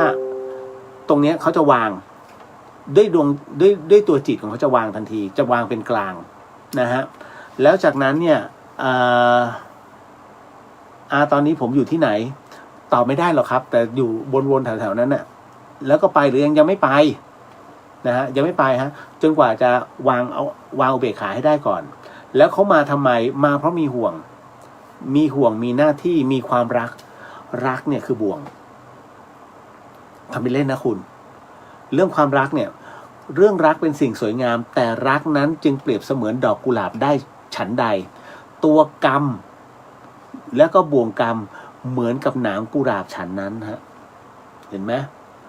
ในความสวยงามยังมีความแหลมคมที่ทิ่มแทงเพราะฉะนั้นนี่แหละฮะ เมื่อไหร่ก็ตามนะครับเมื่อมันยังมีห่วงนะฮะเป็นบ่วงรักขึ้นมาเนี่ยยังไปไหนไม่ได้มันยังวนอยู่นะจนกว่าวางอุเบกขาจบพอวางอุเบกขาเสร็จปุ๊บทุกอย่างเคลียร์แล้วฮะนั่นแหละฮะเก็ตเนาะเห็นไหมพูดปุ๊บผมยังขนลุกเลยนะเพราะว่าย่ายังนอนอยู่คือประมาณว่าแล้วย่ารู้ได้ไงย่านอนติดเตียงย่าไม่ได้เดินไปไหนนะย่าก็เลยบอกเลยว่าอ้าวก็เองไปปีนห้องเขาไม่ใช่เหรอรู้ได้ไงไม่มีใครบอกถูกไหมฮะมาฟ้องไง เลยต้องมานอนกับย่าเอาล่ะ นะฮะเก็ตเนาะพรุ่งนี้ก็ทำบุญซะพรุ่งนี้เปรตพีเนาะนะครับจริงๆทุกขึ้น15 ค่ำทำได้นะครับคือผมพยายามจะบอกไงนะว่าทำบุญเถอะมันไม่ได้มีมันไม่ได้มีพิษภัยนะฮะคือมันมีอะไรหลายอย่างนะฮะไม่ว่าจะเป็นในปัจจุบันนรกแต่ละขุมเนี่ยซึ่งเป็นนรกทางเลือกเนี่ยนะฮะผมเพิ่งมารู้ว่าประเภทโพสต์ในสิ่งที่อย่างเช่นเขาตีกันอย่างเงี้ยแล้วก็เหมือนกับไปก่อให้เกิดความวุ่นวายตรงนั้นตรงนี้เฮ้ยมันมีนรกขุมนี้ด้วยผมก็งงไงเดี๋ยวพรุ่งนี้เอามาเล่าให้ฟังนะมันจะอยู่ในหลัก30ภพภูมิด้วยพรุ่งนี้จัดข้างนอกถ้าฝนไม่ตกนะแต่ถ้าฝนตกผมจะบอกเลยวันนี้งดอโหสิกรรมผมต้องอยู่ต่อหน้าพระนิดนึงแล้วกันจะลองดูฮะพรุ่งนี้ ต่อมาสายสิญจน์นี้เราซื้อมาขึงรอบบ้านได้เลยใช่ไหมคะพอดีลูกถามว่าสายสิญจน์คืออะไรสายอะไรสายสิญจน์คือสายอะไร มีใครตอบได้ นะฮะไม่ผิดนะน่ารักมากนะฮะสายสิญจน์ซื้อมาปุ๊บขึงได้เลยใช่ไหมไม่ได้มันก็คือเชือกธรรมดาสายสิญจน์นั้นชื่อก็บอกอยู่แล้วสิญจน์สิญจน์นั้นก็คือต้องมีสีขาวจริงๆมันไม่จำเป็นนะฮะจะขาวจะแดงจะอะไรได้หมดนะฮะขอให้เป็นเชือกที่นำสายตรงนั้นแล้วก็ภาวนาอาราธนาศีลเข้าไปนะฮะแล้วจากนั้นก็สวดนิดนึงบูชาพระรัตนตรัยหน่อยนึงนะอัดพลังเข้าไปพลังสมาธิเข้าไปคือทุกอย่างอ่ะมันต้องเพราะว่าได้ต่างๆเนี่ยนอกจากเป็นได้ได้ทั่วไปแล้วบางทีเขาก็จะเป็นอะไรล่ะเป็นป่าเป็นปอเป็นอะไรล่ะเป็นฝ้ายสีขาวนะฮะหนาๆหน่อยที่จะขึงทำพิธีต่างๆนะนั่นแหละมันต้องผ่านนิดนึงผ่านมือพระนิดนึงนะจะเป็นการสวดหรือปลุกเสกแล้วแต่ขอให้ผ่านนิดนึงฮะถึงจะเอามาใช้ได้ไม่งั้นมันก็เหมือนกับคุณซื้อได้ไว้สนเข็มเย็บผ้าธรรมดานะฮะมันก็จะไม่มีพลังไม่มีความศักดิ์สิทธิ์นะครับเอาล่ะเพราะฉะนั้นนี่คือสายศีลเอาไว้สำหรับประกอบพิธีกรรมทั่วๆไปหรือว่าเราอยากจะโยงเขาเรียกเหมือนกับเป็นชนวนในการโยงจากที่หนึ่งสู่ที่หนึ่งนะฮะโดยใช้ตัวนี้เป็นการเชื่อมต่อใช้โทรศัพท์ได้ไหมเดี๋ยววางเครือข่ายก่อน เครือข่ายสายสิญจน์ทั่วประเทศ ดีนะรับวางนะฮะจบเยอะเนี่ย แถลง เรื่องราวครับโอ้โหการโกหกเพื่อให้พ่อแม่สบายใจนั้นบาปแค่ไหนครับคุณคิดว่าไงฮะการโกหกเพื่อให้พ่อแม่สบายใจผมเชื่อมั่นว่าเรื่องราวเหล่านี้เกิดขึ้นกับคนทุกคนเพื่ออะไรเพื่อให้พ่อแม่สบายใจ คือมันก็ดูว่าทั่วไปนะแต่ในขณะเดียวกันมันก็ไม่เวิร์กนะคุณคือการโกหกยังไงคือโกหกนะแต่ถ้าคุณรู้จักบิดคำพูดอันเนี้ยโอเคทำไมจึงเป็นเช่นนั้นล่ะนะครับคือถ้าสมมุติว่าคุณอยากจะโกหกอะไรสักอย่างหนึ่งให้พูดอ้อมๆบนพื้นฐานความเป็นจริงนะฮะและสมมติต้องใช้คำว่าและให้คุณใช้คำว่าเท่ากับหรือว่าหรือก็พอไม่ต้องไปใช้และเพราะถ้าและนะสวย มันโดนเจาะจงแต่คราวนี้เมื่อโกหกไปแล้วเนี่ยเกิดความสบายใจอย่างเช่นสมมติคุณพ่อคุณเป็นมะเร็งนะครับก็เรารักษาเต็มที่แล้วครับคนไข้ยังไม่รู้แล้วบังเอิญพ่อถามตกลงหมอว่าพ่อเป็นอะไรคุณจะบอกไหมพ่อหมอบอกพ่อไม่น่าเกิน7 วัน พ่อหลังจากคุณออกจากห้องพ่อไปเลย นะถ้าพูดอย่างนั้นเพราะฉะนั้นคุณจะบอกยังไงถ้าเขาเป็นโรคร้ายถูกไหมฮะเราก็ต้องบอกตอนนี้คุณหมอยังไม่ฟันธงยังคลุมเครืออยู่เดี๋ยวคุณหมอขอเวลาก่อนพูดอ้อมก่อนนะฮะคือยังคลุมเครือแต่ถามว่ามีโรคไหมมีอยู่แล้วไงแต่เราจะไม่พูดหรอกว่าเป็นอะไรให้กำลังใจเขาเสียทำไมล่ะเดี๋ยวเขาก็ลืมนะฮะเพราะฉะนั้นเนี่ยเมื่อถึงเวลาค่อยพูดออกไปแต่ถ้ามันยังไม่ใช่เวลาให้พูดอ้อมๆก่อนแต่อย่าโกหกนะฮะเลี่ยงเขาเรียกเลี่ยงบาลีไงนะฮะแต่ถ้าคุณโกหกไปเนี่ยแล้วทำให้มีผลต่อเนื่องเนี่ยอะไรรู้ไหมมันมีนรกขุมหนึ่งครับเขาเรียกว่ามหานรกปัวเหล็กร้องไห้คร่ำครวญหรือว่าโรรุวะอันเนี้ยนะฮะมันต้อนรับสำหรับคนที่ชอบมุสาคนที่ชอบบอกว่าจะทำให้ทุกคนอยู่ดีกินดีแต่ท้ายที่สุดแล้วตายทีละคนอะไรอย่างเงี้ยพวกเนี้ยไม่รอดมันเป็นนรกไฟบังคับมันเป็นนรกที่ต้องผ่านนี่คือสิ่งที่มันเกิดขึ้นนะฮะ ผมพูดตามหลักของ30ภพภูมิผมพูดตามหลักของไตรภูมิซึ่งมีบันทึกเอาไว้นะฮะแล้วไตรภูมิมาจากไหนโอ้โหลังกาเลยย้อนกลับไปอีกตั้งแต่สมัยแต่ถ้าเป็นของเราในสมัยพระเจ้าลิไทยประมาณนั้นเลยนะเห็นไหมฮะแล้ว30ภพภูมิเนี่ย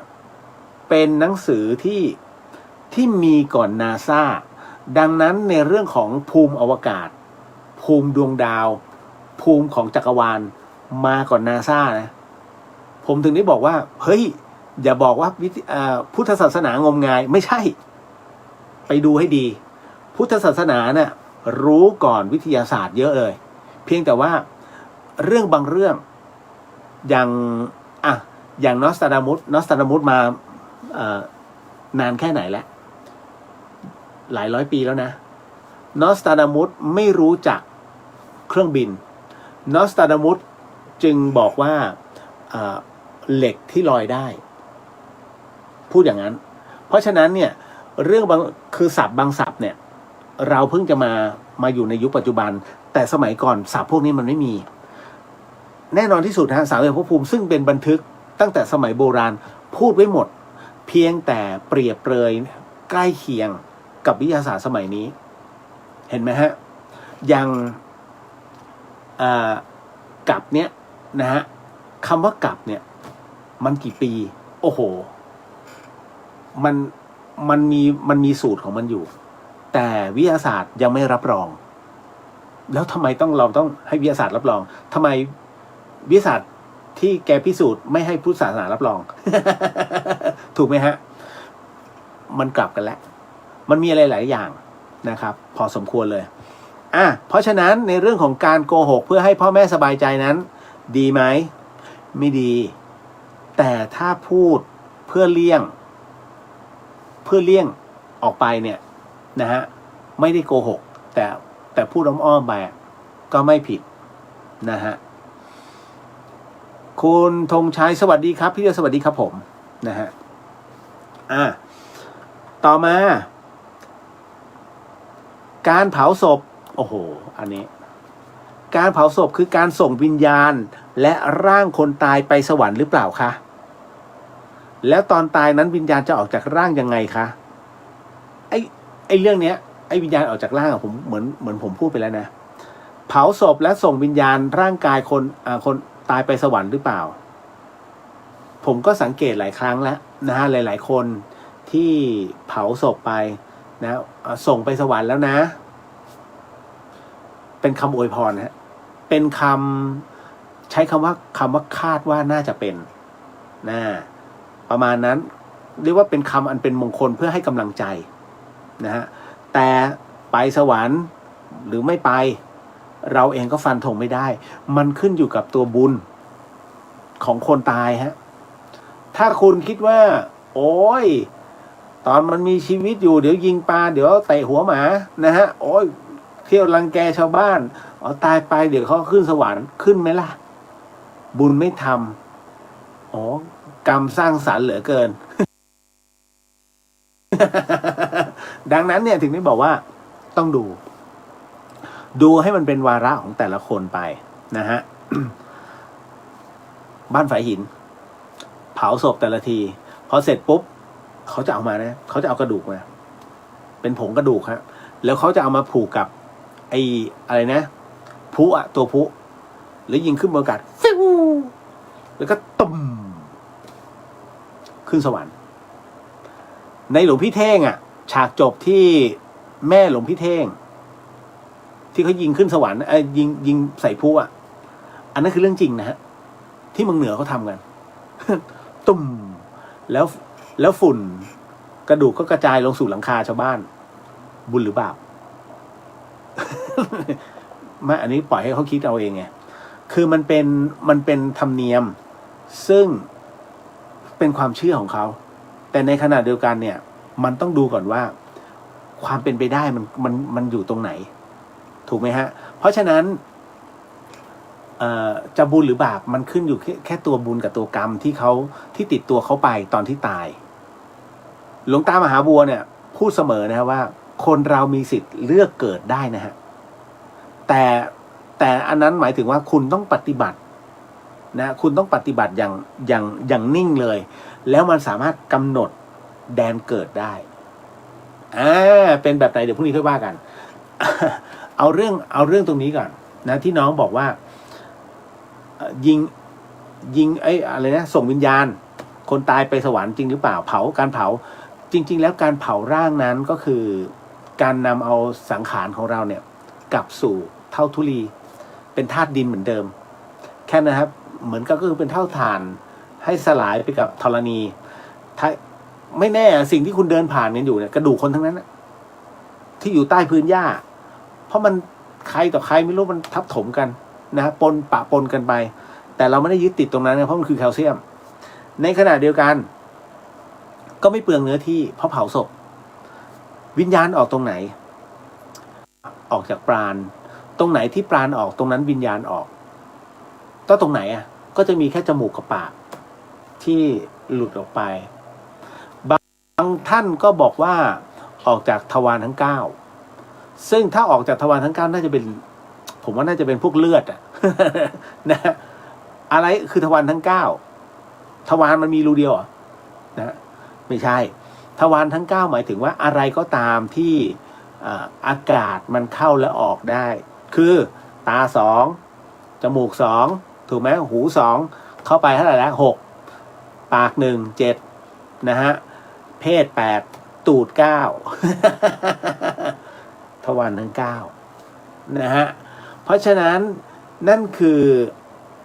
ผมว่าไม่น่าใช่ทวารทั้ง9แต่ว่าถ้าเป็นในส่วนของที่ปราณเข้าและออกน่าจะเป็นบางคนบอกตดไงพี่ ไม่ใช่น่าจะเป็นตัวกำหนดก็คือปากกับจมูกที่ออกแต่อันเนี้ยไม่รู้เพราะว่าตอนที่ผมตายผมก็ไม่รู้ผมออกตรงไหนเพราะอยู่ๆมันผุดขึ้นมาแล้วก็เห็นตัวเองนอนเห็นตัวเองนั่งอยู่ในรถนะฮะที่ไร้สติแล้วจากนั้นมันก็กลับเข้าไปตอนตัวเองนอนเขาเข็นรถมันก็ออกมาแล้วก็มองตัวเองคือมันก็ไม่รู้ว่ามันออกแล้วตอนกลับมาผมก็ไม่รู้ตัวเองกลับมาได้ยังไงมันไม่รู้จริงนะฮะแต่ผมถึงได้บอกแล้วว่าความตายนั้นน่ะมันรู้สึกแบบไหนคุณหลับไงคุณหลับตอนไหนมันบอกคุณหลับแล้วนะไม่ฮะมันหลับเพราะความอ่อนเพลียดังนั้นเนี่ยคนที่จะตายความเจ็บปวดไม่ว่าจะโดนยิงอะไรมั้ยมันถูกตัดขาดแล้วแต่มันจะมีความรู้สึกว่ามันเพลียมันง่วงแล้วค่อยๆหลับไปแล้วก็ลมหมดลงรู้แค่นั้นนั่นแหละนะอาณาอยู่จะไปเมื่อไหร่วะ ออกไปนี่กูจะได้กลับเข้ามาไหมเนี่ยวันศุกร์นี้ฉีดยาเอาแล้วกำหนดอาณาอีกแล้วอาณาปณสติ ไม่รู้ว่ากันอีกทีวันศุกร์เอาละครับหมดเวลาแล้วพอแล้วเดี๋ยวพรุ่งนี้ค่อยเจอกันสาธุสาธุสาธุสิ่งหนึ่งสิ่งใดที่ผิดพลาดพลั้งไปขอสิกรรมนาทีนี้ไม่ได้ตั้งใจหรือมีเจตนาก็ขอมอบส่งผลบุญในค่ำคืนนี้ให้กับผู้ฟังที่ฟังทั้ง FM 104.50 เมกะเฮิรตซ์ทั้งจังหวัดเชียงใหม่แล้วก็จังหวัดใกล้เคียงรวมไปถึงผู้ฟังที่ฟังช่อง YouTube ของวัดฝายหินแล้วก็ช่องของ Facebook ของวัดฝายหินทุกๆช่องทางนะก็ขอให้ได้รับส่งผลบุญในค่ำคืนนี้ด้วยเช่นกันแล้วก็ขอมอบส่งผลบุญในค่ำคืนนี้ให้กับFacebookนะฮะของพุทธิสิทธิ์รัตนสมบูรณ์แล้วก็เรียวเดอะเฮียนแล้วก็เรียวเดอะเฮียน2อันนี้ด้วยนะฮะก็ขอให้ได้รับอานิสงส์ผลบุญในค่ำคืนนี้ด้วยเช่นกันพบกันใหม่ในวันพรุ่งนี้นะฮะสำหรับค่ำคืนนี้ราตรีสวัสดิ์นะครับพี่น้องนะแล้วเจอกันวันพรุ่งนี้สำหรับค่ำคืนนี้ไปก่อนละครับบ๊ายบาย